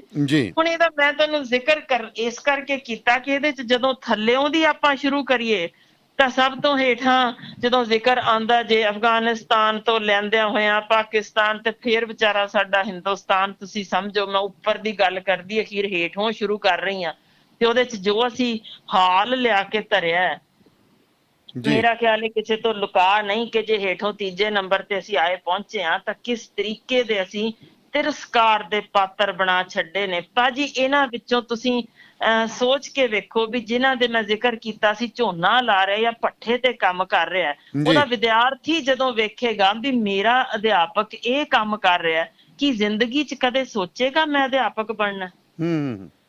ਯਾਨੀ ਜੋ ਉਸਨੂੰ ਅਣਖੀਲਾ ਬਣਾਉਣਾ ਸੀ ਜਿਸਨੇ ਅਧਿਆਪਕ ਨੇ, ਉਹਦੀ ਕਦਰ ਹੀ ਉਹਦੇ ਜਦ ਮਨ ਵਿੱਚ ਨਹੀਂ ਹੈ ਤਾਂ ਉਹ ਕਹੇਗਾ ਵੀ ਆਹ ਤਾਂ ਕਦੇ ਨਹੀਂ ਬਣਨਾ। ਤੇ ਜਿਹੜੇ ਪੜ੍ਹਾਉਣ ਵਾਲੇ ਨੇ ਇਹ ਟਕੇ ਟਕੇ ਸਿਰ ਵਿਖਦੇ ਨੇ, ਠੁੱਡੇ ਦੇ ਅੱਗੇ ਮੇਰੇ ਖੜੇ ਨੇ, ਮੈਂ ਇਹਨਾਂ ਤੋਂ ਜੋ ਵੀ ਸਿੱਖਣਾ ਉਹ ਮੈਨੂੰ ਉਸ ਤੋਂ ਵੱਧ ਆਉਂਦਾ ਜੇ। ਇਹ ਉਹਦੇ ਦਿਮਾਗ 'ਚ ਬਣ ਜਾਂਦਾ, ਬੱਚੇ ਦੀ ਛਾਪ ਪੱਕੀ ਹੋ ਜਾਂਦੀ ਹੈ ਕਿ ਇਹ ਮੇਰੇ ਤੋਂ ਨੀਵਾਂ ਹੈ ਤੇ ਮੈਂ ਇਹਦੇ ਤੋਂ ਵਿਦਿਆ ਗ੍ਰਹਿਣ ਨਹੀਂ ਕਰਨੀ, ਇਹ ਮੇਰੇ ਇਸ਼ਾਰੇ ਤੇ ਨੱਚ ਸਕਦਾ ਜਾਂ ਮੇਰੇ ਪਿਓ ਦੇ ਪੈਸੇ ਦੇ ਉੱਤੇ ਇਹਨੂੰ ਜਿਸ ਤਰੀਕੇ ਮਰਜ਼ੀ ਕਮਾਇਆ ਜਾ ਸਕਦਾ। ਹੁਣ ਦੂਜਾ ਪੱਖ ਲਓ ਕਿ ਅਸੀਂ ਇੱਕ ਹੋਰ ਇਸ ਤੋਂ ਵੀ ਨਿਗਾਰ ਵਾਲੀ ਗੱਲ ਹੈ ਕਿ ਅਸੀਂ ਕਹਿੰਦੇ ਟੈਸਟ ਹੀ ਨਹੀਂ ਲੈਣੇ, ਪੇਪਰ ਹੀ ਨਹੀਂ ਪਾਸ ਕਰਨ ਦੀ ਲੋੜ, ਤੁਸੀਂ ਐਵੇਂ ਹੀ ਅੱਗੇ ਤੁਰ ਜਾਓ। ਜੀ ਜੀ ਭਾਜੀ ਇਹ ਤੇ ਬੜੀ ਡੂੰਘੀ ਗੱਲ ਜੇ, ਤੁਸੀਂ 1 ਮਿੰਟ ਸਮਝਣ ਦੀ ਕੋਸ਼ਿਸ਼ ਕਰੋ। ਪਹਿਲੀ ਚੀਜ਼ ਤਾਂ ਜੀ ਯਾਨੀ ਇੱਕ ਤਾਂ ਅਮੀਰਾਂ ਵੱਲੋਂ ਸੁੱਟੀ ਬੁਰਕੀ ਮੈਂ ਜ਼ਿਕਰ ਕੀਤਾ, ਉਤੋਂ ਹੁਣ ਇਹ ਚੀਜ਼ ਕਿ ਤੁਸੀਂ ਪੜਨ ਦੀ ਵੀ ਲੋੜ ਨਹੀਂ, ਤੁਸੀਂ ਵੈਸੇ ਹੀ ਪਾਸ ਹੋ ਜਾਓਗੇ, ਕਹਿਣ ਤੋਂ ਬਾਅਦ ਜਮਾ ਹੀ ਨਿਕੰਮੇ ਕਰਦੇ ਹੋ ਨਾ ਘਰੇ ਬੈਠੇ ਨੂੰ। ਹੁਣ ਉਹਦਾ ਕਿਉਂ ਇਹ ਭਾਜੀ ਬੜੀ ਇੰਪੋਰਟੈਂਟ ਚੀਜ਼ ਜੇ, ਇਹ ਕਿਉਂ ਕੀਤਾ ਜਾਂਦਾ ਜੇ? ਇਹਦੇ ਤੇ ਮੈਂ ਤੈਨੂੰ ਉਹੀ ਦੱਸ ਰਹੀ ਹਾਂ, ਹਾਰਵਰਡ ਯੂਨੀਵਰਸਿਟੀ ਦੀ ਖੋਜ ਦੇ ਉੱਤੇ ਹੀ ਆਧਾਰਿਤ ਗੱਲ ਕਰ ਰਹੀ ਹਾਂ ਕਿ ਗੁਰੂ ਦਾ ਰੁਤਬਾ ਤਾਂ ਅਸੀਂ ਕਿਤੇ ਸੁੱਟ ਹੀ ਛੱਡਿਆ ਸੀ, ਉਹਨੂੰ ਕਿਤੇ ਨੇੜੇ ਤੇੜੇ ਰਹਿਣ ਹੀ ਨਹੀਂ ਦਿੱਤਾ। ਪਰ ਗੱਲ ਇਹ ਹੈ ਕਿ ਕਿਉਂ ਹਾਰਵਰਡ ਯੂਨੀਵਰਸਿਟੀ ਦੀ ਜੋ ਖੋਜ ਸੀ, ਉਹਨਾਂ ਦੇ ਸਵਾਲ ਬੜੇ ਇੰਪੋਰਟੈਂਟ ਤੇ ਸਾਨੂੰ ਮੇਰਾ ਖਿਆਲ ਹੈ ਰੂਹ ਤੱਕ ਸਾਡੀ ਕੰਬਾ ਦੇਣ ਵਾਲੇ ਨੇ। ਲਿਖਦੇ ਉਹਨਾਂ ਨੇ ਜੋ ਖੋਜ ਦਾ ਨਿਚੋੜ ਕੱਢਿਆ ਸੀ ਕਿ ਸਿਆਸਤਦਾਨ ਆਮ ਤੌਰ ਉੱਤੇ, ਇਹਦਾ ਜਦੋਂ ਤੁਸੀਂ ਪੂਰੀ ਗੱਲ ਸਮਝੋਗੇ ਫਿਰ ਆਪਾਂ ਗੁਰੂ ਨਾਨਕ ਸਾਹਿਬ ਤੇ ਜਾਵਾਂਗੇ ਵੀ ਉਹਨਾਂ ਨੇ ਕਿੰਨੀ ਡੂੰਘੀ ਗੱਲ ਕੀਤੀ ਸੀ ਕਿ ਸਿਆਸਤਦਾਨ ਕਦੇ ਅਧਿਆਪਕਾਂ ਲਈ ਚਿੰਤਿਤ ਨਹੀਂ ਹੁੰਦੇ, ਕਿਉਂਕਿ ਜੇ ਉਹ ਅਗਲੀ ਪੁਸ਼ਤ ਨੂੰ ਸਿਆਣੀ ਕਰ ਗਏ ਤਾਂ ਫਿਰ ਜਿਹੜੀ ਅਗਲੀ ਕੌਮ ਹੈ ਉਹ ਆਪਣੇ ਹੱਕਾਂ ਦੇ ਬਾਰੇ ਜਾਗਰੂਕ ਹੋ ਕੇ ਬਾਗੀ ਨਾ ਹੋ ਜਾਵੇ। ਇਸ ਲਈ ਇਹਨਾਂ ਨੂੰ ਅਨਪੜ੍ਹਤਾ, ਇਹਨਾਂ ਨੂੰ ਯਾਨੀ ਇੱਕ ਤਰੀਕੇ ਆਪਣੀ ਕਿਸਮਤ ਜਾਂ ਨਸੀਬ ਮੰਨ ਕੇ ਹੀ ਸਿਰ ਝੁਕਾ ਕੇ ਜ਼ਿੰਦਗੀ ਦੇ ਗੇੜ ਵਿੱਚ ਇਸੇ ਤਰ੍ਹਾਂ ਰੁਲਦੇ ਲੰਘ ਜਾਣ ਤਾਂ ਸਾਡਾ ਰਾਜ ਬਰਕਰਾਰ ਰਹੇਗਾ। ਇਹ ਮੇਰੀ ਖੋਜ ਨਹੀਂ ਜੇ, ਹਾਰਵਰਡ ਯੂਨੀਵਰਸਿਟੀ ਦੀ ਖੋਜ ਜੇ। ਤੇ ਤੁਸੀਂ ਮੈਨੂੰ ਭਾਜੀ ਰਤਿਕ ਹੁਣ ਦੇਖੋ ਆਪਣੇ ਸੁਣ ਵੀ ਰਹੇ ਨੇ ਦਾਨੇ ਵਾਲੀਆ ਵੀਰੇ ਪ੍ਰੋਗਰਾਮ ਵਿੱਚ ਬਿਲਕੁਲ ਸੁਣਨ ਜੀ, ਵਾਲੇ ਵੀਰਾਂ ਬਿਲਕੁਲ ਨੂੰ, ਸਾਰੇ ਵੀਰ, ਹਾਂਜੀ ਉਹਨਾਂ ਨੂੰ ਮੇਰਾ ਖਿਆਲ ਹੈ, ਮੇਰਾ ਹੁਣ ਇੱਕ ਸਵਾਲ ਹੈ, ਜੇ ਉਹ ਇਹਦਾ ਵੀ ਆਪਣੇ ਮਨ ਵਿੱਚ ਜਵਾਬ ਦੇ ਸਕਣ ਕਿ ਕੀ ਸਾਡੇ ਇੱਥੇ ਪੰਜਾਬ ਵਿੱਚ ਅਨਪੜ੍ਹਤਾ ਸਦਕਾ ਅਸੀਂ ਬਹੁਤ ਵੱਡੀ ਗਿਣਤੀ ਇੱਕ ਆਟੇ ਦਾਲ ਦੇ ਚੱਕਰ ਵਿੱਚ ਜਾਂ 500 ਰੁਪਏ ਪੈਨਸ਼ਨ ਦੇ ਚੱਕਰ ਵਿੱਚ ਰੋਲ ਕੇ ਤਾਂ ਨਹੀਂ ਰੱਖ ਦਿੱਤੀ ਕਿ ਅਸੀਂ ਉਹਨਾਂ ਨੂੰ ਬਾਗੀ ਹੋਣ ਲਈ ਜਾਂ ਕ੍ਰਾਂਤੀਕਾਰੀ ਹੋਣ ਲਈ, ਉਹ ਤਾਂ ਅਸੀਂ ਛੱਡਿਆ ਹੀ ਨਹੀਂ ਵੀ ਭਾਈ ਤੂੰ 8ਵੀਂ ਦਾ ਤੇਰੇ ਤੇ ਥੱਪਾ ਲਾਤਾ, ਆਂਦਾ ਜਾਂਦਾ ਤੈਨੂੰ ਕੱਖ ਨਹੀਂ, ਹੱਥ ਅੱਡ ਕੇ ਬਹਿ ਜਾ, ਮੁਫਤ ਤੈਨੂੰ ਆਟਾ, ਮੁਫਤ ਦਾਲ ਤੇ ਇੰਨੀ ਕੁ ਬਿਜਲੀ ਤੇ ਇੰਨਾ ਕੁ ਪਾਣੀ ਤੇ ਬਾਕੀ ਟੈਕਸਾਂ ਰਾਹੀਂ ਅਸੀਂ ਨਿਚੋੜ ਲਵਾਂਗੇ। ਤਾਂ ਭਾਜੀ ਉਹਦੀ ਸਮਝ ਹੀ ਨਹੀਂ, ਜਿਹਦੀ ਵਿਜ਼ਨ ਹੀ ਨਹੀਂ, ਜਿਹਨੂੰ ਅੱਗੇ ਪਤਾ ਹੀ ਨਹੀਂ ਕੀ ਹੋ ਰਿਹਾ, ਤਾਂ ਉਹਦਾ ਦੱਸੋ ਮੈਨੂੰ ਕੀ ਵਿਕਾਸ ਹੋਣਾ ਤੇ ਕੀ ਉਹਨੇ ਮੁਲਕ ਲਈ ਜਾਂ ਅਗਲੀ ਹੋਰ ਕਿਸੇ ਲਈ ਤਾਂ ਗੱਲ ਹੀ ਨਹੀਂ ਕਰਨੀ, ਜਿੱਥੇ ਸੋਚ ਹੀ ਸਿਰਫ ਇੱਥੇ ਤੱਕ ਸੀਮਤ ਹੈ, ਰਾਤ ਦੀ ਰੋਟੀ ਦਾ ਜੁਗਾੜ ਕਰਨਾ। ਉਹ ਬੱਚੇ ਦਾ ਕੀ ਅੱਗੋਂ ਉਹਨੇ ਕੋਈ ਹੱਕ ਜਾਂ ਅੱਗੇ ਕਿਤੇ ਸਿਆਸਤਦਾਨਾਂ ਵੱਲੋਂ ਕੀ ਉਹਨੂੰ ਲੁੱਟਿਆ ਜਾ ਰਿਹਾ, ਚੁੰਡਿਆ ਜਾ ਰਿਹਾ, ਬਾਰੇ ਉਹਨੂੰ ਖਿਆਲ ਹੋ ਹੀ ਨਹੀਂ ਸਕਦਾ। ਇਹੀ ਗੱਲ ਹੈ ਕਿ ਯਾਨੀ ਸਦੀਆਂ ਤੋਂ ਕਿ ਰਾਜਿਆਂ ਨੂੰ ਜਨਤਾ ਨੂੰ ਨਪੀੜਨ ਦਾ ਹੱਕ ਹੀ ਇਸੇ ਤਰ੍ਹਾਂ ਮਿਲਦਾ ਰਿਹਾ ਕਿ ਉਹਨਾਂ ਦੀ ਸੋਚ ਦੇ ਵਿਕਾਸ ਉੱਤੇ ਰੋਕ ਲੱਗ ਜਾਵੇ। ਜੀ ਆਪਾਂ ਬਿਲਕੁਲ ਇੱਕ ਕਾਲ ਲੈ ਲਈਏ। ਲਾਲ ਮੁਹੰਮਦ ਜੀ ਨਾਲ ਨੇ ਸਾਡੇ। ਸਤਿ ਸ਼੍ਰੀ ਅਕਾਲ ਜੀ ਲਾਲ ਮੁਹੰਮਦ ਜੀ। ਦੋਨੇ ਹੋਸਟਸ ਨੂੰ ਸਤਿ ਸ੍ਰੀ ਅਕਾਲ ਜੀ, ਸਾਰਿਆਂ ਨੂੰ, ਸਰੋਤਿਆਂ ਨੂੰ ਵੀ। ਜੀ ਜੀ, ਮੈਂ ਬੜੀ ਵਧੀਆ ਡਿਸਕਸ਼ਨ ਚੱਲ ਰਹੀ ਸੀ। ਮੈਂ ਪਹਿਲਾਂ ਆਪਣੀਆਂ ਦੋ ਗੱਲਾਂ ਇਹ ਐਡ ਕਰਦੇ ਵਿੱਚ ਚਾਹੁੰਦਾ ਵੀ ਮੈਂ ਬੜੇ ਨਾਰਮਲ ਜਿਹੇ ਪਰਿਵਾਰ ਚੋਂ ਹਾਂ ਜੀ। ਜਦੋਂ ਮੇਰੇ ਫਾਦਰ ਨੇ ਮੈਨੂੰ ਸਕੂਲ 'ਚ ਦਾਖਲ ਕਰਾਇਆ ਸੀ ਤਾਂ ਉਹਦੀ ਫੀਸ 6000 ਨਹੀਂ ਹੁੰਦੀ ਸੀ। ਅੱਛਾ ਜੀ। ਉਸ ਤੋਂ ਬਾਅਦ ਮੈਂ ਡਿਪਾਰਟਮੈਂਟ ਜੁਆਇਨ ਕੀਤਾ। ਜਦੋਂ ਮੈਂ LLB ਦੀ ਪਹਿਲੀ ਫੀਸ ਭਰੀ ਸੀ 387 ਰੁਪਏ ਭਰੀ ਸੀ। ਅੱਛਾ ਜੀ। ਮੈਂ ਇਹ ਕਰ ਗਿਆ, ਠੀਕ ਹੈ ਜੀ। ਉਸ ਤੋਂ ਬਾਅਦ ਡਿਪਾਰਟਮੈਂਟ ਦੇ ਵਿੱਚ ਜਦੋਂ ਮੈਂ ਸੀਗਾ ਤਾਂ ਮੇਰੇ ਕਿਸੇ ਅਫੀਸਰ ਨੇ ਮੈਨੂੰ 2 ਮੁੰਡੇ ਕਾਂਸਟੇਬਲ M.Tech ਭੇਜੇ ਵੀ ਤੇਰੇ ਕੋਲ ਵਰਕਲੋਡ ਬਹੁਤ ਹੈ, ਇਹਨਾਂ ਤੋਂ ਕੰਮ ਕਰਾ ਲਿਆ। ਅੱਛਾ। ਜਦੋਂ ਉਹਨਾਂ ਨੂੰ ਮੈਂ ਡਿਕਟੇਸ਼ਨ ਦਿੱਤੀ ਤੇ ਉਹਦੇ ਵਿੱਚ ਹਜ਼ਾਰਾਂ ਗਲਤੀਆਂ ਸੀ ਲੈਟਰ 'ਚ। ਦਿਸ is the level of education. ਬਹੁਤ ਹੁਣ ਤਾਂ ਜੀ ਗੱਲ ਇਹ ਹੋ ਗਈ ਲਾਲ ਮੁਹੰਮਦ ਜੀ, ਮੈਂ ਭੈਣ ਜੀ ਵੀ ਉੱਧਰ ਹਰਚਿੰਦਰ ਕੌਰ ਜੀ ਵੀ ਸੁਣ ਰਹੇ ਨੇ। ਡਾਕਟਰ ਸਾਹਿਬ, ਹੈਰਾਨੀ ਦੀ ਗੱਲ ਹੈ, ਮੈਂ ਇੱਥੇ ਰੇਡੀਓ ਦੇ ਉੱਤੇ ਵੀ ਮੈਂ ਬੱਚਿਆਂ ਨੂੰ ਬੜੀ ਕੋਸ਼ਿਸ਼ ਕਰ ਰਿਹਾ, ਆ ਜਾਓ। ਇਹ ਚੀਜ਼ ਲੈਵਲ ਆਫ ਐਜੂਕੇਸ਼ਨ ਤਾਂ ਛੱਡੋ, ਹੁਣ ਤਾਂ ਸਥਿਤੀ ਇਹ ਹੋ ਗਈ ਕਿ ਕੰਮ ਨਾ ਪੁੱਛੋ, ਤਨਖਾਹ ਦੇ ਦਿਓ, ਕੋਈ ਕਰੈਕਸ਼ਨ ਨਾ ਕਰਾਓ, ਕੋਈ ਕੰਟੈਂਟ ਨਹੀਂ ਦੇਣਾ। ਅਸੀਂ ਸਮਝਾਉਂਦੇ ਥੱਕ ਜਾਈਦਾ, ਹਾਰ ਜਾਈਦਾ ਵੀ ਭਾਈ ਰੇਡੀਓ ਗਾਣੇ ਸੁਣਨ ਨੂੰ ਤਾਂ ਲੋਕਾਂ ਕੋਲੇ ਬੜੇ ਗਾਣੇ ਨੇ, ਜੋ ਤੁਸੀਂ ਹੋਸਟ ਹੋ ਤਾਂ ਇੱਕ ਕੰਟੈਂਟ ਦਿਓ। ਲੋਕ ਕੰਟੈਂਟ ਸੁਣਨਾ ਚਾਹੁੰਦੇ ਆ, ਲੋਕ ਕੱਲੀਆਂ ਗਾਣੇ ਨਹੀਂ ਸੁਣਨਾ ਚਾਹੁੰਦੇ, ਪਰ ਤਿਆਰ ਨਹੀਂ ਮਿਲ। ਦੇਖੋ ਆਹ ਚੀਜ਼ ਦਾ ਲੈਵਲ ਹੋ ਗਿਆ ਕਿ ਸਾਡਾ ਕੈਲੀਬਰ ਖਤਮ ਹੁੰਦਾ ਜਾ ਰਿਹਾ। ਹਾਂਜੀ, ਦੂਸਰਾ ਪੁਆਇੰਟ ਮੈਂ ਕਹਿ ਰਿਹਾ ਸੀਗਾ ਜੀ, ਜਰਮਨ ਦੇ ਵਿੱਚ ਪੂਰੇ ਵਰਲਡ ਦੇ ਨਾਲੋਂ ਸਭ ਤੋਂ ਵੱਧ ਤਨਖਾਹਾਂ ਟੀਚਰਸ ਨੂੰ ਦਿੱਤੀਆਂ ਜਾਂਦੀਆਂ। ਔਰ ਉੱਥੇ ਮੇਰੇ ਖਿਆਲ ਬਹੁਤ ਸਾਰੇ ਕਾਲਜਾਂ ਵਿੱਚ ਐਜੂਕੇਸ਼ਨ ਫ੍ਰੀ ਆ, ਆਪਣੇ ਸਟੂਡੈਂਟ ਫ੍ਰੀ ਉੱਥੇ ਪੜ੍ਹਦੇ ਨੇ, ਬਾਕੀ ਖਰਚੇ ਉਹਨਾਂ ਨੂੰ ਕਰਨੇ ਪੈਂਦੇ ਨੇ। ਪਰ ਉੱਥੇ ਵੀ ਇੰਜੀਨੀਅਰਸ ਨੇ, ਹੋਰ ਡਾਕਟਰਸ ਨੇ ਸਟ੍ਰਾਈਕ ਕੀਤੀ ਵੀ ਟੀਚਰ ਜਿੰਨੀ ਤਨਖਾਹ ਸਾਡੀ ਕੀਤੀ ਜਾਵੇ ਜੀ। ਚਾਂਸਲਰ ਨੇ ਇਹ ਗੱਲ ਕਹਿ ਕੇ ਉਹਨਾਂ ਦੀ ਇਸ ਡਿਮਾਂਡ ਨੂੰ ਡਿਨਾਈ ਕਰਤਾ, ਕਿਉਂਕਿ ਜਿਨ੍ਹਾਂ ਨੇ ਤੁਹਾਨੂੰ ਬਣਾਇਆ ਉਹਨਾਂ ਜਿੰਨੀ ਤਨਖਾਹ ਤੁਹਾਨੂੰ ਨਹੀਂ ਦਿੱਤੀ ਜਾ ਸਕਦੀ। ਤੀਸਰਾ ਸਵਾਲ ਮੇਰਾ ਇਹ ਹੈ ਜੀ, ਮੈਂ ਆਪਣਾ ਇੱਕ ਪਰਸਨਲ ਤੁਹਾਡੇ ਦਾ ਐਕਸਪੀਰੀਅੰਸ ਕਰਦਾ। ਮੇਰੀ ਡਾਟਰ ਨੇ MCA ਪੰਜਾਬ ਐਗਰੀਕਲਚਰ ਯੂਨੀਵਰਸਿਟੀ ਤੋਂ ਕੀਤੀ ਸੀ ਜੀ। 85% ਨੰਬਰ ਸੀ ਉਹਦੇ ਤੇ, ਉਹਨੂੰ ਕੋਈ ਸਕੋਪ ਨਹੀਂ ਸੀ ਇੰਡੀਆ 'ਚ। ਤੇ ਉਹਨੇ ਸੌਫਟਵੇਅਰ ਇੰਜੀਨੀਅਰ ਕੈਨੇਡਾ ਦੇ ਵਿੱਚ ਕੰਕੋਰਡੀਆ ਯੂਨੀਵਰਸਿਟੀ ਦਾਖਲਾ ਲਿਆ, ਉੱਥੇ ਕਰ ਗਈ ਜੀ। ਉਹਨੇ ਇੱਕ ਬੜੀ ਵਧੀਆ ਮੈਨੂੰ ਗੱਲ ਦੱਸੀ, ਉੱਥੇ ਡਾਕਟਰ ਐਮਨ ਨੇ ਜੀ, ਉਹ ਸਟੂਡੈਂਟ 'ਚ ਇੰਨੀ ਈਗਰਨੈਸ ਆ ਪੜ੍ਹਨ ਦੀ ਲੋਕਾਂ ਦੇ ਵਿੱਚ, ਉਹਦੀ 85 ਸਾਲ ਏਜ ਆ, ਉਹਨੂੰ ਰਿਟਾਇਰ ਨਹੀਂ ਹੋਣ ਦਿੰਦੇ ਉਹ। ਉਹਨੇ ਕੰਪਨੀਆਂ 'ਚ ਕੰਮ ਕੀਤਾ ਬੜਾ ਜ਼ਿਆਦਾ, ਉਹਦੇ ਕੋਲ ਐਕਸਪੀਰੀਅੰਸ ਹੈ ਤੇ ਉਹਦੇ ਕੋਲ ਸਿੱਖਣ ਵਾਸਤੇ ਸਟੂਡੈਂਟ ਉਹਨੂੰ ਘੇਰਦੇ ਨੇ ਜੀ। ਤੇ ਕਈ ਵਾਰੀ ਇਹਨੂੰ ਮਾਰਕਿੰਗ ਵਾਸਤੇ ਪੇਪਰ ਦੇ ਦਿੰਦੇ ਸੀ। ਪੇਪਰ ਜੇ ਕੋਈ ਸਟੂਡੈਂਟ 100% ਨੰਬਰ ਲੈ ਜਾਂਦਾ ਸੀ, ਉਹ ਵੀ ਇਹਨੂੰ ਆ ਕੇ ਲਾਇਬ੍ਰੇਰੀ 'ਚ ਮਿਲਦਾ ਸੀ ਵੀ ਮੈਨੂੰ ਇਹ ਦੱਸੋ, ਮੈਂ ਤੁਸੀਂ ਟੀਚਰ ਨਾਲ ਡਿਸਕਸ ਕਰਕੇ ਮੈਂ 100 ਨੰਬਰ ਦਿੱਤੇ ਨੇ, ਕੀ ਮੈਂ ਇਸ ਤੋਂ ਅੱਗੇ ਕੋਈ ਇੰਪਰੂਵ ਕਰ ਸਕਦਾ? ਇਹ ਈਗਰਨੈਸ ਸਟੂਡੈਂਟਸ ਦੀ ਪਲੱਸ ਟੀਚਰ ਸਟੂਡੈਂਟਸ ਦੇ ਜੋ ਰਿਲੇਸ਼ਨ ਨੇ, ਕੰਟਰੀਆਂ ਇਸ ਚੀਜ਼ ਨੂੰ ਡਿਵੈਲਪ ਕਰਦੀਆਂ। ਉਹਨਾਂ ਦੇ ਬੱਚੇ ਜਦੋਂ ਪਾਸ ਕਰਕੇ ਬਾਹਰ ਨਿਕਲਦੇ ਨੇ, ਆਉਣ ਸਾਰ ਉਹਨੂੰ ਕੰਪਨੀਆਂ ਕਹਿੰਦੇ ਸਾਨੂੰ ਜੌਬ ਦੇ ਦਿਓ। ਸਾਡੇ ਸਟੂਡੈਂਟ 85% 90% ਨੰਬਰ ਲੈ ਕੇ ਬਾਹਰ ਆ ਰਹੇ ਨੇ ਤੇ ਉਹਨਾਂ ਨੂੰ ਕੋਈ ਕੰਪਨੀ ਸਾਂਭਣ ਲਈ ਕੋਈ ਤਿਆਰ ਨਹੀਂ, ਕੋਈ ਉਹਨਾਂ ਲਈ ਇੰਪਲੋਇਮੈਂਟ ਨਹੀਂ। ਤਾਂ ਇਹ ਜਿਹੜਾ ਗੈਪ ਹੈ ਇੱਕ ਐਜੂਕੇਸ਼ਨ ਦਾ ਵਰਲਡ ਲੈਵਲ ਦੇ ਉੱਤੇ, ਸਾਡੇ ਬੰਦੇ ਗ੍ਰੈਜੂਏਟ ਹੋ ਕੇ ਜਾਂਦੇ ਆ ਬਾਹਰ, ਉਹਨਾਂ ਨੂੰ ਜੌਬ ਨਹੀਂ, ਉਹਨਾਂ ਨੂੰ ਉੱਥੇ ਜਾ ਕੇ ਪੜ੍ਹਨਾ ਪੈਂਦਾ ਦੁਬਾਰਾ। So this is the biggest gap ਜਿਹੜਾ ਰਿਮੂਵ ਹੋਣਾ ਚਾਹੀਦਾ। ਤੁਹਾਨੂੰ ਇੱਥੇ ਵੀ ਜੌਬ ਮਿਲ ਸਕਦੀ ਹੈ, ਫਿਰ ਉੱਧਰ ਵੀ ਮਿਲ ਸਕਦੀ ਜੀ। ਇੰਨੀ ਐਡ ਕਰਨੀ ਚਾਹੁੰਦਾ ਸੀ। ਸਤਿ ਸ਼੍ਰੀ ਅਕਾਲ। ਸਤਿ ਸ਼੍ਰੀ ਅਕਾਲ ਜੀ ਭੈਣ ਜੀ। ਲਾਲ ਮੁਹੰਮਦ ਜੀ ਬੜੇ ਸਾਡੇ ਕਾਬਲ ਤੇ ਬਹੁਤ ਕਈ ਵਾਰੀ ਸੁਲਝੀਆਂ ਹੋਈਆਂ ਜਿਹੜੀਆਂ ਨੇ ਉਹ ਟਿੱਪਣੀਆਂ ਕਰਦੇ ਨੇ ਪ੍ਰੋਗਰਾਮ ਦੇ ਵਿੱਚ ਜੀ। ਬਹੁਤ ਸੋਹਣੀ, ਮੈਂ ਬਿਲਕੁਲ ਇਹਨਾਂ ਨਾਲ ਸਹਿਮਤ ਹਾਂ ਕਿ ਉੱਥੇ ਵਿੱਦਿਆ ਮੁਫਤ ਦੇ ਨਾਲ, ਮੈਂ ਕੁਝ ਥੋੜਾ ਜਿਹਾ ਇੱਕ ਹੋਰ ਐਡ ਵੀ ਕਰਦਿਆਂ, ਬੜੀ ਖੂਬਸੂਰਤ ਗੱਲ ਕੀਤੀ ਉਹਨਾਂ ਨੇ ਕਿ ਜਰਮਨੀ ਦੀ ਸਾਰੀ ਗੱਲ ਉਹਨਾਂ ਨੇ ਦੱਸੀ। ਮੈਂ ਆਪ ਕਿਉਂਕਿ ਗਈ ਵੀ ਹੋਈ ਹਾਂ ਤੇ ਮੈਂ ਸਕੂਲ ਵਿਜ਼ਿਟ ਵੀ ਕੀਤਾ ਸੀ।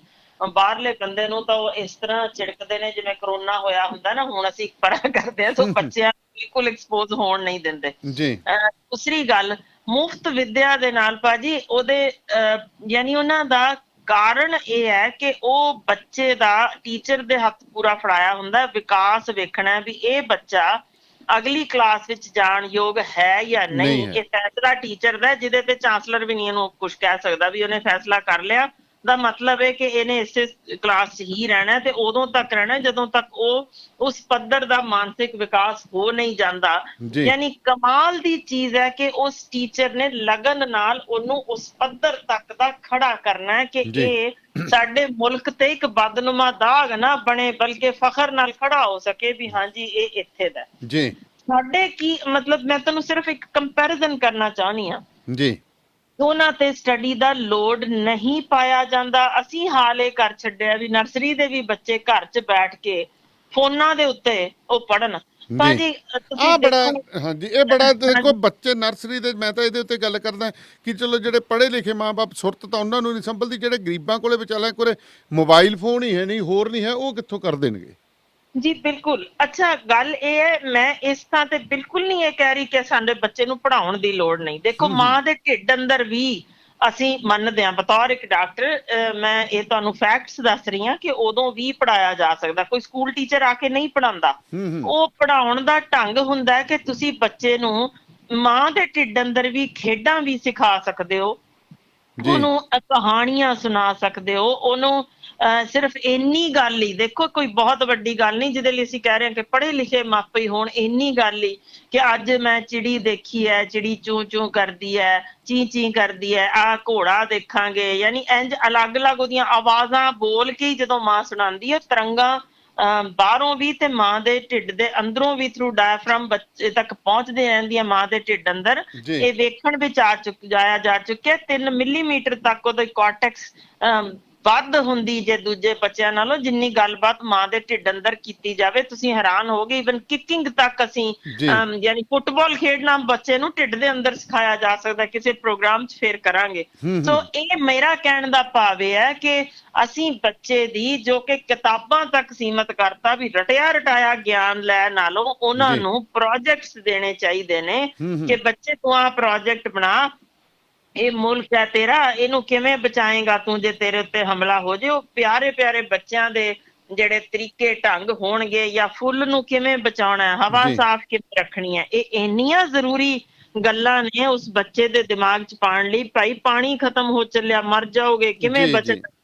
ਸੋ ਇਹ ਚੀਜ਼ਾਂ ਦੇ ਜੇ ਪ੍ਰੋਜੈਕਟਸ ਦਿੱਤੇ ਜਾਣ ਤਾਂ ਜ਼ਿਆਦਾ ਬਿਹਤਰ ਹੈ, ਬਜਾਏ ਕਿ ਫੇਸਬੁੱਕ ਤੇ ਫੋਲੋ ਕਰਨ ਦਾ ਮਤਲਬ ਹੈ ਅਸੀਂ ਦਿਮਾਗੀ ਰੋਗੀ ਪੈਦਾ ਕਰ ਰਹੇ ਹਾਂ, ਉਹ ਦਿਮਾਗ ਦਾ ਵਿਕਾਸ ਨਹੀਂ ਕਰ ਰਹੇ। ਹੁਣ ਤੁਸੀਂ ਦੇਖੋ, ਇੱਕ ਪਾਸੇ ਅਸੀਂ 3 ਬੱਚਿਆਂ ਲਈ ਸਕੂਲਾਂ 'ਚ 2 ਅਧਿਆਪਕ ਦੇਤੇ ਨੇ, ਦੂਜੇ ਪਾਸੇ 85 ਬੱਚਿਆਂ ਲਈ ਇੱਕ ਚਪੜਾਸੀ ਆ ਕੇ ਉਹਨਾਂ ਦੀ ਹਾਜ਼ਰੀ ਲਾ ਰਿਹਾ ਹੈ। ਮੈਨੂੰ ਸਮਝਾਓ ਕਿ ਅਸੀਂ ਵਿਕਾਸ ਕਿਸ ਪਾਸਿਓਂ ਭਾਲ ਰਹੇ ਹਾਂ। ਤੇ ਬਿਲਕੁਲ ਗੱਲ, ਅਸੀਂ ਆਪਣਾ ਭਵਿੱਖ ਜਿਹੜਾ ਹੈ ਨਾ, ਬੱਚੇ ਆਪਾਂ ਤਾਂ ਇਹ ਕਹਿੰਦੇ ਕਿ ਅਕਸਰ ਬਜ਼ੁਰਗ ਜਿਹੜੇ ਹੁੰਦੇ ਸੀ ਉਹ ਕਹਿੰਦੇ ਕਿ ਇਹ ਸਾਡਾ ਭਵਿੱਖ ਹੈ, ਅਸੀਂ ਇਨਵੈਸਟਮੈਂਟ ਕਿਸੇ ਵੀ ਚੀਜ਼ 'ਚ ਅਸੀਂ ਧਿਆਨ ਰੱਖਦੇ ਹਾਂ। ਬੱਚਿਆਂ ਨੂੰ ਦੇਸ਼ ਦਾ ਭਵਿੱਖ, ਬੱਚਿਆਂ ਨੂੰ ਪਰਿਵਾਰ ਦਾ ਭਵਿੱਖ ਮੰਨਿਆ ਜਾਂਦਾ, ਇੱਕ ਐਸਟ ਮੰਨਿਆ ਜਾਂਦਾ, ਪਰ ਇੱਥੇ ਤਾਂ ਅਸੀਂ ਜਮਾਂ ਹੀ ਭਾਜੀ ਹਾਲ ਇਹ ਹੈ ਕਿ ਤੁਸੀਂ ਕਾਲਜ ਵਿੱਚ ਜਾ ਕੇ ਨਾ, ਤੁਸੀਂ ਜਾ ਕੇ ਕਾਲਜ ਦੀ ਗੱਲ ਕਰ ਰਹੀ ਹਾਂ, ਤੁਸੀਂ 11ਵੀਂ 12ਵੀਂ 'ਚ ਜਾ ਕੇ ਨਾ ਬੱਚਿਆਂ ਨੂੰ ਜਾ ਕੇ ਪੁੱਛੋ 35 ਅੱਖਰੀ ਆਉਂਦੀ ਹੈ, ਤੁਸੀਂ ਹੈਰਾਨ ਹੋ ਜਾਓਗੇ। ਮੈਂ ਆਪਣੇ ਤੁਹਾਨੂੰ ਰਜਿੰਦਰਾ ਹਸਪੀਟਲ ਦੀ ਗੱਲ ਹੀ ਦੱਸ ਦਿੰਦੀ ਹਾਂ। ਅਸੀਂ ਇੱਕ ਵਾਰ ਸ਼ੁਰੂ ਕੀਤਾ ਕਿ ਕਿੰਨੀਆਂ ਕੁ ਜ਼ਬਾਨਾਂ ਸਾਡੇ ਬੱਚਿਆਂ ਨੂੰ ਆਉਂਦੀਆਂ ਤੇ ਕਿੰਨਾ ਕੁ ਸਾਡੇ, ਅਸੀਂ ਉਹਦਾ ਇੱਕ ਪ੍ਰੋਜੈਕਟ ਸੀ ਜਿਹੜਾ ਸ਼ੁਰੂ ਕੀਤਾ। ਮੈਨੂੰ ਭਾਜੀ ਅੱਧ ਵਿਚਕਾਰ 6 ਮਹੀਨਿਆਂ ਬਾਅਦ ਬੰਦ ਕਰਨਾ ਪਿਆ, ਕਿਉਂਕਿ ਸਾਡੇ ਕੋਲ, ਮੈਂ ਤੁਹਾਨੂੰ ਸਮਝ ਕੇ ਦੇਖੋ, 6 ਮਹੀਨੇ ਅੱਧਾ ਸਾਲ ਦੇ ਵਿੱਚ ਕਿੰਨੇ ਮਰੀਜ਼ ਰੋਜ਼ ਰਜਿੰਦਰਾ ਹਸਪੀਟਲ, ਉਦੋਂ ਕਰੋਨਾ ਨਹੀਂ ਸੀ, ਆਂਦੇ ਹੋਣਗੇ, ਭੀੜ ਲੱਗੀ ਹੁੰਦੀ ਸੀ, ਤੇ ਸਾਡੇ ਕੋਲ ਗਿਣ ਕੇ 5 ਬੱਚੇ ਲੱਭੇ ਜਿਨ੍ਹਾਂ ਨੂੰ ਪੂਰੀ 35 ਅੱਖਰੀ ਆਉਂਦੀ ਸੀ। ਤੇ ਦੱਸੋ ਕੀ ਅਸੀਂ ਰਿਕਾਰਡ ਰੱਖੀਏ ਤੇ ਕੀ ਲੋਕਾਂ ਨੂੰ ਦਸੀਏ ਵੀ ਆਹ ਹਾਲ ਸਾਡਾ ਪੰਜਾਬ ਦੇ ਅੰਦਰ, ਬੱਚਿਆਂ ਨੂੰ 35 ਅੱਖਰੀ ਨਹੀਂ ਆਉਂਦੀ ਤੇ ਕੀ ਅਸੀਂ ਬਾਕੀ ਜ਼ਬਾਨਾਂ ਦੀ ਗੱਲ ਕਰਦੇ ਹਾਂ। ਤੁਸੀਂ ਹਾਲ ਦੇਖੋ ਵੀ ਅਸੀਂ ਕਿਉਂ, ਮੈਂ ਕਹਿ ਰਹੀ ਹਾਂ ਐਜੂਕੇਸ਼ਨ ਸਿਸਟਮ ਦਾ ਪੱਠਾ ਬਹਿ ਗਿਆ। ਤੁਸੀਂ ਆਪਾਂ ਇੱਕ MLA ਚੁਣ ਕੇ ਭੇਜਦੇ ਹਾਂ, ਤੁਸੀਂ ਜ਼ਰਾ ਕੈਲਕੂਲੇਸ਼ਨ ਕਰਕੇ ਵੇਖਿਓ, ਨੀਅਰਲੀ ਮੈਂ ਦੱਸ ਰਹੀ ਹਾਂ ਵੀ 80 ਦੇ ਕਰੀਬ ਤਾਂ ਉਹ ਉਹਨਾਂ ਦੇ ਨੇੜੇ ਤੇੜੇ ਇੱਕ ਨੇ ਮਾਰਨਿੰਗ ਹੈ, ਇੱਕ ਦੀ ਈਵਨਿੰਗ ਹੈ, ਇੱਕ ਦੀ ਨਾਈਟ ਹੈ, ਇੱਕ ਨੇ ਮੀਟਿੰਗ ਤੇ ਨਾਲ ਜਾਣਾ, ਇੱਕ ਨੇ ਕੋਈ ਇਨੋਗ੍ਰੇਸ਼ਨ ਹੈ ਉੱਥੇ ਜਾਣੀ, ਮਿਲਾ ਕੇ ਜਿਹੜੇ ਇਹ 50 60 80 ਬੰਦੇ ਲਾ ਦਿੰਦੇ ਆ, ਲੱਖ ਲੱਖ ਦੀ ਤਨਖਾਹ ਲੈਂਦੇ, ਇਹ ਖੜੇ ਨੇ। ਦੂਜੇ ਪਾਸੇ ਬੇਰੁਜ਼ਗਾਰ ਜਿਨ੍ਹਾਂ ਨੂੰ ਉਹ 25,000 ਤਨਖਾਹ ਲਈ ਸੜਕਾਂ ਤੇ ਰੁਲੀ ਫਿਰੀ ਜਾਂਦੇ ਨੇ ਵੀ ਅਸੀਂ ਕਰ ਸਕਦੇ ਹਾਂ। ਫਿਰ ਅਸੀਂ ਮਤਲਬ MLA ਚੁਣਦੇ ਹੋ ਆ 5ਵੀਂ ਪਾਸ, 6ਵੀਂ ਪਾਸ, 10ਵੀਂ ਪਾਸ, ਯਾਨੀ ਵਿਜ਼ਨ ਕੀ ਲੱਭਣਾ ਚਾਹ ਰਹੇ ਹਾਂ ਅਸੀਂ? ਕਿਉਂ ਨਹੀਂ ਸਾਰੇ ਪੜ੍ਹੇ ਲਿਖੇ ਲੋਕ ਅੱਗੇ ਲਿਆਉਂਦੇ? ਗੱਲ ਤਾਂ ਡਾਕਟਰ ਸ਼ਿੰਦਰ ਕੌਰ ਜੀ, ਗੱਲ ਸਭ ਤੋਂ ਵੱਡੀ ਗੱਲ ਤਾਂ ਇਹ ਹੈ ਨਾ ਕਿ ਪੜ੍ਹੇ ਲਿਖੇ ਲੋਕਾਂ ਨੇ ਲਿਆਉਣਾ ਕਿਹਨੂੰ ਹੈ? ਪੜ੍ਹੇ ਲਿਖੇ ਲੋਕਾਂ ਦੀ ਤਾਂ ਵੋਟ ਹੈ ਨਹੀਂ, ਪੜ੍ਹੇ ਲਿਖੇ ਵੋਟਾਂ ਦੀ ਉਨੀ ਤਾਦਾਦ ਹੈ ਨਹੀਂ। ਹੁਣ ਇਸੇ ਕਰਕੇ ਜਿਹੜੀਆਂ ਹੁਣ ਤੁਸੀਂ ਦੇਖੋ ਕਿ ਵੋਟਾਂ ਦੀ ਗਿਣਤੀ ਹੁਣ ਜੋ ਟੈਲੀਵਿਜ਼ਨ ਦੇ ਉੱਤੇ ਕੂੜ ਪ੍ਰਚਾਰ ਚੱਲ ਰਿਹਾ, ਇੱਕ ਦੇਖੋ ਵੀ ਤੁਸੀਂ ਇਹ ਗੱਲ ਕਹਿ ਕੇ ਕਿ ਬਿਹਾਰ ਦੇ ਵਿੱਚ ਤਾਂ ਵੋਟਾਂ ਨੇ, ਤਾਂ ਇੱਕ ਟੈਲੀਵਿਜ਼ਨ ਇਹ ਕਹਿੰਦਾ ਕਿ ਫੌਜੀਆਂ ਦੀ ਗਲਤੀ ਸੀ, ਕਿਉਂਕਿ ਬਿਹਾਰ ਦੇ ਵਿੱਚ ਇਹ ਨਾ ਕਹਿਣਾ ਪੈ ਜੇ ਕਿ ਦੇਖੋ ਜੀ ਇੱਥੇ ਸਰਕਾਰ ਦੀ ਗਲਤੀ ਸੀ, ਤੇ ਕਿ ਜੇ ਮਾਰੇ ਗਏ ਜਵਾਨ ਤਾਂ ਬਿਹਾਰ ਦੇ ਨਾ ਹੋਣ ਜਾਂ ਯੂਪੀ ਦੇ ਨਾ ਹੋਣ ਤਾਂ ਵੋਟਾਂ 'ਤੇ ਅਸਰ ਪੈ ਜਾਊਗਾ। ਕਿਉਂਕਿ ਜੋ ਟੈਲੀਵਿਜ਼ਨ ਕਹਿੰਦਾ, ਜੋ ਇਹ ਲੋਕ ਕਹਿੰਦੇ ਨੇ ਉਹ ਲੋਕ ਸੱਚ ਮੰਨਦੇ, ਉੱਥੇ ਤਾਂ ਗੱਲ ਮੰਨ ਲੈਣਗੇ ਗਰੀਬ ਬੰਦੇ, ਹਾਂ ਬਈ ਟੈਲੀਵਿਜ਼ਨ ਬੋਲ ਰਹਾ ਹੈ, ਪ੍ਰਧਾਨ ਮੰਤਰੀ ਜੀ ਦਾ ਕੋਈ ਕਸੂਰ ਨਹੀਂ, ਫੌਜ ਦਾ ਕਸੂਰ ਹੈ, ਨੰਬਰ 1। ਦੂਜੇ ਪਾਸੇ ਤੁਸੀਂ ਫੌਜ ਦੇ ਵਿੱਚ ਇਹਦਾ ਮਤਲਬ ਤੁਸੀਂ ਰਿਵੋਲਟ ਕਰਾ ਰਹੇ ਹੋ, ਤੁਹਾਡੇ ਤੋਂ ਵੱਡਾ ਤਾਂ ਦੇਸ਼ ਧਰੋਹੀ ਕੋਈ ਨਹੀਂ ਹੋਊਗਾ। ਇਹੋ ਜਿਹੀਆਂ ਸਥਿਤੀਆਂ ਪੈਦਾ ਕੀਤੀਆਂ ਜਾ ਰਹੀਆਂ ਨੇ। ਆਪਾਂ ਕਾਲ ਲੈ ਲਈਏ, ਆਪਾਂ ਕਾਲ ਲੈ ਕੇ ਫਿਰ ਅੱਗੇ ਚੱਲਦੇ ਜੀ। WhatsApp ਕਾਲ ਦੇ ਉੱਤੇ ਸਰਦਾਰ ਮਨੋਹਰ ਸਿੰਘ ਜੀ ਆਉਣੇ ਰੋ ਜੀ। ਧੰਨਵਾਦ ਜੀ ਸਾਹਿਬ, ਤੇ ਭੈਣ ਜੀ ਨੂੰ ਪਿਆਰ ਭਰੀ ਸਤਿ ਸ੍ਰੀ ਅਕਾਲ ਜੀ। ਸਤਿ ਸ੍ਰੀ ਅਕਾਲ ਜੀ। ਮੈਂ ਇੱਕ ਆਪਦਾ ਐਕਸਪੀਰੀਅੰਸ ਤੁਹਾਡੇ ਨਾਲ ਸ਼ੇਅਰ ਕਰਦਾ। ਜਦੋਂ ਮੈਂ ਲਾਸਟ ਟਾਈਮ ਇੰਡੀਆ ਆਇਆ ਤੇ ਮੇਰੇ ਭਾਣਜੇ ਦੇ ਦੋਨੇ ਬੱਚੇ ਪ੍ਰਾਈਵੇਟ ਸਕੂਲ 'ਚ ਪੜ੍ਹਦੇ ਸੀ ਜੀ, ਤੇ ਮੈਂ ਉਹਨਾਂ ਬੱਚਿਆਂ ਨਾਲ ਗੱਲਬਾਤ ਕੀਤੀ ਤੇ ਮੈਂ ਉਹਨਾਂ ਨੂੰ ਪੁੱਛਿਆ ਤੁਹਾਡੇ ਨੰਬਰ ਕਿੰਨੇ ਆਏ ਆ, ਤੇ ਸਾਡੀ ਨੂੰਹ ਕਹਿੰਦੀ ਵੀ ਇਹਨਾਂ ਦੇ 91% ਨੰਬਰ ਆਏ। ਮੈਂ ਉਹਨਾਂ ਦੋਨਾਂ ਨੂੰ ਨਾਲ ਲੈ ਗਿਆ ਸਕੂਲ ਦੇ ਵਿੱਚ। ਮੈਂ ਕਿਹਾ ਵੀ ਆਜੋ ਚਲੀਏ। ਅਸੀਂ ਸਕੂਲ ਗਏ, ਮੈਂ ਉਹਨਾਂ ਨੂੰ ਪੁੱਛਿਆ ਵੀ ਤੁਸੀਂ 91% ਨੰਬਰ ਦਿੱਤੇ, ਮੈਨੂੰ ਇਹਨਾਂ ਦੀਆਂ ਕਾਪੀਆਂ ਕੱਢ ਕੇ ਦਿਓ। ਜਦੋਂ ਕਾਪੀਆਂ ਕੱਢੀਆਂ, ਕਾਪੀਆਂ ਦੇ ਵਿੱਚ ਉਹ ਬੱਚੇ 33% ਨੰਬਰ ਦੇ ਲੈਣ ਕਾਮ ਯੋਗ ਨਹੀਂ ਸੀਗੇ ਉਹ। ਜੀ ਤੇ ਇਹ ਹਾਲ ਆ। ਪਿਆਰ ਭਰੀ ਸਤਿ ਸ੍ਰੀ ਅਕਾਲ ਜੀ। ਜੀ ਭੈਣ ਜੀ। ਜੀ ਡਾਕਟਰ ਸਾਹਿਬ ਹਰਜਿੰਦਰ ਕੌਰ ਜੀ ਭੈਣ ਜੀ ਸਾਡੇ ਨਾਲ ਨੇ ਰੇਡੀਓ ਪੰਜਾਬ ਟੂਡੇ ਤੇ। ਤੁਸੀਂ ਇਹ ਪ੍ਰੋਗਰਾਮ ਸੁਣ ਰਹੇ ਹੋ। ਡਾਕਟਰ ਸ਼ਿੰਦਰ ਕੌਰ ਜੀ ਨਾਲ ਸਾਡੀ ਗੱਲਬਾਤ ਹਰ ਸੋਮਵਾਰ ਹੁੰਦੀ ਹੈ ਜੀ। ਜੀ ਬਿਲਕੁਲ ਭਾਜੀ, ਦਰਅਸਲ ਗੱਲ ਮੈਂ ਤੁਹਾਡੀ ਜਿਹੜੀ ਤੁਸੀਂ ਕਰ ਰਹੇ ਸੀ, ਮੈਂ ਬਿਲਕੁਲ ਉਹਦੇ ਨਾਲ 100% ਸਹਿਮਤ ਹਾਂ। ਇਹੀ ਤਾਂ ਕਾਰਨ ਮੈਂ ਸ਼ੁਰੂ ਹੀ ਕੀਤਾ ਸੀ ਵੀ ਅਸੀਂ ਚਾਹੁੰਦੇ ਹੀ ਨਹੀਂ ਕਿ ਸਾਡੇ ਬੱਚੇ ਜਿਹੜੇ ਨੇ ਉਹਨਾਂ ਨੂੰ ਐਜੂਕੇਸ਼ਨ ਰਾਹੀਂ ਆਪਣੇ ਹੱਕਾਂ ਬਾਰੇ ਸਮਝ ਆਵੇ ਜਾਂ ਉਹ ਇਹ ਚੀਜ਼ਾਂ ਦੇ ਬਾਰੇ ਸਮਝ ਸਕਣ ਕਿ ਸਾਨੂੰ ਬੇਵਕੂਫ ਬਣਾਇਆ ਜਾ ਰਿਹਾ। ਭਾਜੀ ਜੇ ਪੜ੍ਹੇ ਲਿਖੇ ਲੋਕ ਸਿਆਸਤਦਾਨਾਂ ਦੇ ਅੱਗੇ ਮੂਰਖ ਬਣ ਜਾਂਦੇ ਨੇ, ਫਿਰ ਆਪਣੇ ਆਪ ਹੀ ਮੰਨਦੇ ਨੇ ਜੀ ਅਸੀਂ ਉਹਨਾਂ ਦੀਆਂ ਗੱਲਾਂ ਨੂੰ ਸੱਚ ਮੰਨ ਕੇ ਤੇ ਹੁਣ ਅਸੀਂ ਇਹ ਧੋਖਾ ਖਾ ਰਹੇ ਹਾਂ, ਤਾਂ ਫਿਰ ਅਸੀਂ ਗੱਲ ਕਿੰਨੇ ਸਾਲ, ਕਿੰਨੀ ਉਮਰ ਤੱਕ, ਕਿੰਨੀਆਂ ਸਦੀਆਂ ਤੱਕ ਇਹੋ ਕੁਝ ਤੁਰੀ ਜਾਣਾ। ਗੱਲ ਕਾਤੀ ਰਾਜੇ ਕਸਾਈ, ਯਾਨੀ ਕੋਈ ਅੱਜ ਦੀ ਗੱਲ ਜੇ, ਕਿਸ ਸਦੀ ਤੋਂ ਇਹ ਗੱਲ ਲਗਾਤਾਰ ਤੁਰਦੀ ਆ ਰਹੀ ਹੈ ਕਿ ਲੋਕਾਂ ਨੂੰ ਮੂਰਖ ਬਣਾ ਕੇ ਹੀ ਇਹ ਚੀਜ਼ਾਂ ਤੋਰੀਆਂ ਜਾਂਦੀਆਂ ਨੇ। ਪਰ ਅਸੀਂ ਕਿਸੇ ਸਦੀ ਵਿੱਚ ਤਾਂ ਕਵਾਂਗੇ ਕਿ ਹਾਂਜੀ ਹੁਣ ਅਸੀਂ ਪੜ੍ਹਨਾ ਲਿਖਣਾ ਚਾਹੁੰਦੇ ਹਾਂ, ਗਿਆਨ ਹਾਸਲ ਕਰਨਾ ਚਾਹੁੰਦੇ ਹਾਂ। ਇਹ ਸਿਰਫ ਤਾਂ ਸੰਭਵ ਹੈ ਜੇ ਅਗਲੀ ਵਾਰ ਜਦੋਂ ਕੋਈ ਵੀ ਵੋਟਾਂ ਲੈਣ ਆਵੇ ਤਾਂ ਇਹ ਕੰਪਲਸਰੀ ਹਰ ਬੰਦਾ ਅੜ ਜਾਵੇ ਇਸ ਚੀਜ਼ ਤੇ, ਭਾਈ ਸਾਹਿਬ ਸਰਕਾਰੀ ਸਕੂਲ ਵਿੱਚ ਤੁਹਾਡਾ ਬੱਚਾ ਵੀ ਪੜ੍ਹੇਗਾ ਜੀ, ਤੇ ਜੇ ਇਲਾਜ ਕਰਾਉਣਾ ਤਾਂ ਤੁਸੀਂ ਵੀ ਸਰਕਾਰੀ ਹਸਪਤਾਲ ਵਿੱਚ ਹੀ ਦਾਖਲ ਹੋਵੋਗੇ। ਤੇ ਜੇ ਇਹ ਸਾਡੀ ਸ਼ਰਤ ਮੰਨਦੇ ਹੋ, ਕਰਦੇ ਹੋ, ਤਾਂ ਫਿਰ ਦੇਖੋ ਫਿਰ ਅਸੀਂ ਤੁਹਾਨੂੰ ਪਾਉਂਦੇ ਹਾਂ। ਤਾਂ ਯਾਨੀ ਵੋਟ ਇਸ ਤਰੀਕੇ ਸਾਨੂੰ ਵੀ ਹੌਲੀ ਹੌਲੀ, ਕਿਉਂਕਿ ਉਸ ਪੱਧਰ ਦੇ ਲੋਕ ਵੋਟਾਂ ਪਾਉਣ ਜਾਂਦੇ ਨੇ। ਅਫਸੋਸ ਕਿ ਪੜ੍ਹੇ ਲਿਖੇ ਜਿਹੜੇ ਹਨ ਬਹੁਤੇ ਵੋਟਾਂ ਪਾਉਣ ਤੋਂ ਵੀ ਗੁਰੇਜ਼ ਕਰ ਜਾਂਦੇ ਨੇ। ਉਹ ਸਿਰਫ ਫਿਰ ਬਾਅਦ ਵਿੱਚ ਰੌਲਾ ਹੀ ਪਾਉਂਦੇ ਰਹਿ ਜਾਂਦੇ ਨੇ, ਸਾਡੇ ਨਾਲ ਧੱਕਾ, ਸਾਡੇ ਨਾਲ ਧੱਕਾ। ਭਾਈ ਤੁਸੀਂ ਆਪ ਹੀ ਨਹੀਂ ਸੀ ਗਏ, ਵੋਟ ਦੀ ਵਰਤੋਂ ਨਹੀਂ ਸੀ ਕੀਤੀ, ਕਦੇ ਤਾਂ ਸਿਆਣਪ ਕਰੀਏ। ਯਾਨੀ ਸਹੀ ਢੰਗ ਵਿੱਚ ਦੇਖੋ ਨਾ, ਜੇ ਇੱਕ ਕਿਸਾਨ ਉਸ ਪੱਧਰ ਤੇ ਪਹੁੰਚੇਗਾ ਜੋ ਆਪ ਮਿਹਨਤ ਕਰਕੇ ਜਿਹੜਾ ਮੰਤਰੀ ਪਦ ਤੱਕ ਪਹੁੰਚੇ, ਜਿਹਨੂੰ ਪਤਾ ਹੋਏ ਕਿਸਾਨ ਦੀ ਕੀ ਤਕਲੀਫ ਹੈ, ਤਾਂ ਉਹ ਜ਼ਰੂਰ ਉਹਨਾਂ ਦੀ ਉਸੇ ਤਰੀਕੇ ਲੋੜ ਸਮਝ ਸਕੇਗਾ। ਬਿਲਕੁਲ ਇਸੇ ਤਰ੍ਹਾਂ ਹੀ ਐਜੂਕੇਸ਼ਨ ਮਿਨਿਸਟਰ ਜਿਹੜਾ ਹੋਵੇ ਉਹ ਬਿਲਕੁਲ ਇਸੇ ਤਰ੍ਹਾਂ PhD ਹੋਵੇ, ਜਿਹਨੂੰ ਸਭ ਪਤਾ ਹੈ ਕਿ ਮੈਂ ਕਿੱਥੋਂ ਨਿਕਲਿਆ, ਕਿਵੇਂ ਮੈਂ ਔਖਿਆਈ ਚੋਂ ਨਿਕਲਿਆ ਤੇ ਕਿਹੜੀਆਂ ਤਕਲੀਫਾਂ ਨੇ ਤੇ ਕਿਵੇਂ ਮੈਂ ਐਜੂਕੇਸ਼ਨ ਪਾਲਿਸੀ ਪ੍ਰੋਪਰ ਰਿਵਾਈਵ ਕਰਕੇ ਠੀਕ ਕਰਨੀ ਜੇ। ਬਿਲਕੁਲ ਇਸੇ ਹੀ ਤਰ੍ਹਾਂ ਜਿਹੜਾ ਵੀ ਬੰਦਾ, ਯਾਨੀ ਜੇ ਕੋਈ ਟੈਕਨੀਕਲ ਸਬਜੈਕਟ ਵਾਲਾ ਉਧਰ ਲਾਇਆ ਜਾਵੇ, ਕੋਈ ਡਾਕਟਰੀ ਵਾਲੇ ਪਾਸੇ ਲਾਇਆ ਜਾਏ, ਫਿਰ ਤਾਂ ਅਸੀਂ ਸਮਝ ਸਕਦੇ ਹਾਂ ਕਿ ਪ੍ਰੋਪਰ ਤਰੀਕੇ ਸਭ ਕੁਝ ਮੈਨੇਜ ਹੋ ਰਿਹਾ ਹੈ। ਪਰ ਗੱਲ ਇਹ ਹੈ ਕਿ ਯੂਥ ਸਾਡਾ ਖੜੇ ਹੋ ਕੇ ਅੱਗੇ ਆਉਣਾ ਚਾਹੀਦਾ ਹੈ ਕਿਉਂਕਿ ਭਾਜੀ ਦੇਖੋ ਸਾਡੇ ਬਹੁਤ ਸਾਰੇ ਨੇ, ਮੈਂ ਚੇਨਈ ਦੀ ਇੱਕ ਗੱਲ ਕਰਨਾ ਚਾਹੁੰਦੀ ਹਾਂ ਜਿਹਦਾ ਜ਼ਿਕਰ ਕਈ ਵਾਰ ਹੋਇਆ ਕਿ ਉੱਥੇ ਦੇ ਸਕੂਲ ਦੇ ਹੀ ਬੱਚੇ ਜੀ ਆਪਣੇ ਆਪ ਇਹ ਫੈਸਲਾ ਲੈ ਕੇ ਕਿ ਅਸੀਂ ਪੜਾਉਣਾ ਜੇ ਗਰੀਬ ਬੱਚਿਆਂ ਨੂੰ, ਉਹ 9ਵੀਂ 10ਵੀਂ ਤੇ ਜਿਹੜਾ ਵੀ ਸਕੂਲ ਦੇ ਉਹ ਬੱਚੇ ਪਹੁੰਚਦੇ ਨੇ, ਉਹ ਗਰੀਬ ਸਲਮਸ ਦੇ ਵਿੱਚ ਜਾ ਕੇ 9ਵੀਂ 10ਵੀਂ ਦੇ ਬੱਚੇ ਹੀ ਉੱਥੇ ਜਾ ਕੇ ਪੜਾਉਂਦੇ ਨੇ ਅੱਗੇ ਉਹਨਾਂ ਨੂੰ, ਜਿਹੜੇ ਅਨਪੜ੍ਹ ਬੱਚਿਆਂ ਨੂੰ ਉਹਨਾਂ ਨੂੰ ਜਾਗਰੂਕ ਕਰਦੇ ਨੇ, ਸਮਝਾਉਂਦੇ ਨੇ ਸਾਰੀਆਂ ਗੱਲਾਂ। ਇਹ ਬੱਚਿਆਂ ਦਾ ਆਪਣਾ ਇਨੀਸ਼ੀਏਟਿਵ ਜੋ ਉਹਨਾਂ ਨੇ ਸ਼ੁਰੂ ਕੀਤਾ, ਬੜਾ ਕਮਾਲ ਦਾ ਜੇ, ਬੜਾ ਸੋਹਣਾ ਰਿਸਪੌਂਸ ਆ ਰਿਹਾ। ਸਾਡੇ ਪੰਜਾਬ ਵਿੱਚ ਵੀ ਇਸ ਤਰੀਕੇ ਦੀ ਇਸ ਵੇਲੇ ਲੋੜ ਹੈ ਤਾਂ ਕਿ ਉੱਪਰ ਥਲ ਕਰਨ ਦੀ ਬਹੁਤ ਜ਼ਿਆਦਾ ਅੱਤ ਹੋ ਚੁੱਕੀ। ਯਾਨੀ ਅਸੀਂ ਜੋ ਸਕੂਲਾਂ ਦਾ ਹਾਲ ਸਾਨੂੰ ਪਤਾ ਹੈ ਕਿ ਉੱਥੇ ਟੀਚਰ ਹਨ ਨਹੀਂ ਤਾਂ ਉਹਨਾਂ ਨੂੰ ਸਿਰਫ ਧੱਕੇ ਨਾਲ 8ਵੀਂ ਦਾ ਠੱਪਾ ਹੀ ਲਾਣਾ, ਜਿਹਨੂੰ ਆਂਦਾ ਕੱਖ ਵੀ ਨਾ ਹੋਵੇ। ਅਸੀਂ ਸਮਝ ਹੀ ਰਹੇ ਹਾਂ, ਪੰਜਾਬੀ ਹੀ ਨਹੀਂ ਆਂਦੀ, ਅੰਗਰੇਜ਼ੀ ਦੀ ਤਾਂ ਗੱਲਾਂ ਹੀ ਦੂਰ ਛੱਡੋ। ਤੇ ਫਿਰ ਸੋਚ ਭਾਜੀ ਕੀ ਇਹਦਾ ਨੁਕਸਾਨ ਦੇਖੋ ਕੀ ਹੈ। ਜੀ ਇਹ ਵੀ ਬਹੁਤ ਜ਼ਰੂਰੀ ਹੈ। ਇਹਨਾਂ ਦੇ ਕੋਲ ਡਿਗਰੀਆਂ ਹੁਣ ਹੈ ਨਹੀਂ ਤੇ ਇਹਨਾਂ ਨੂੰ ਕਮਾਈ ਦਾ ਸਾਧਨ ਨਹੀਂ, ਫਿਰ ਇਹਨਾਂ ਦੇ ਕੋਲ ਰਸਤਾ ਕੀ ਬਚਿਆ? ਇੱਕੋ ਢੰਗ ਵੀ ਅਸੀਂ ਵਤਨੋਂ ਪਾਰ ਕਿਸੇ ਤਰੀਕੇ ਉਡਾਰੀ ਮਾਰ ਜੀਏ, ਜਾ ਕੇ ਪੋਚੇ ਲਾ ਲਵਾਂਗੇ, ਝਾੜੂ ਲਾ ਲਾਂਗੇ, ਮੁਰਦ ਘਾਟ ਵਿੱਚ ਡਿਊਟੀਆਂ ਕਰ ਲਾਂਗੇ, ਪਰ ਜਾਣਾ ਬਾਹਰ ਹੈ, ਸਾਨੂੰ ਡਾਲਰ ਦਰਖਤਾਂ ਤੋਂ ਲਾਣ ਨੂੰ ਮਿਲ ਜਾਣ। ਜੀ ਉਹ ਮਿਲਦੇ ਨਹੀਂ, ਉਹ ਡਾਲਰ ਮਿਲਦੇ ਨਹੀਂ। ਉੱਥੇ ਜਾ ਕੇ ਫਿਰ ਉਸੇ ਤਰੀਕੇ ਹੈਰਾਨ ਹੁੰਦੇ ਨੇ, ਧੱਕੇ ਖਾਂਦੇ ਨੇ, ਉਹ ਵੀਡੀਓ ਸਰਕੂਲੇਟ ਹੁੰਦੀਆਂ ਕਿ ਅਸੀਂ ਬਹੁਤ ਤੰਗ ਆ ਗਏ। ਤਾਂ ਭਾਜੀ ਫਿਰ ਅਸੀਂ ਕਰ ਕੀ ਰਹੇ ਹਾਂ? ਅਸੀਂ ਸਾਡਾ ਇੱਕ ਬ੍ਰੇਨ ਡਰੇਨ, ਇੱਕ ਨੌਜਵਾਨ ਪੀੜ੍ਹੀ ਸਾਰੀ ਦੀ ਸਾਰੀ ਕਿ 85 ਹਜ਼ਾਰ ਹਰ ਸਾਲ ਇਹ ਵੀ ਸਾਨੂੰ ਚਰਚਾ ਕਰਨੀ ਪੈਣੀ ਹੈ ਕਿ ਅਸਲ ਦੇ ਵਿੱਚ ਸਾਡੀ ਪੰਜਾਬੀਆਂ ਦੀ, ਖਾਸ ਕਰਕੇ ਸਿੱਖਾਂ ਦੀ ਹੁਣ ਜਿਹੜੀ ਹੈ ਪਾਪੂਲੇਸ਼ਨ ਪੰਜਾਬ 'ਚ ਕਿੰਨੀ ਰਹਿ ਗਈ? ਮੈਨੂੰ ਅੰਦਾਜ਼ਾ ਰਿਹਾ 30% ਦੇ ਨੇੜੇ ਤੇੜੇ ਆ ਗਏ ਹੋਵਾਂਗੇ ਆਪਾਂ ਜਿਸ ਢੰਗ।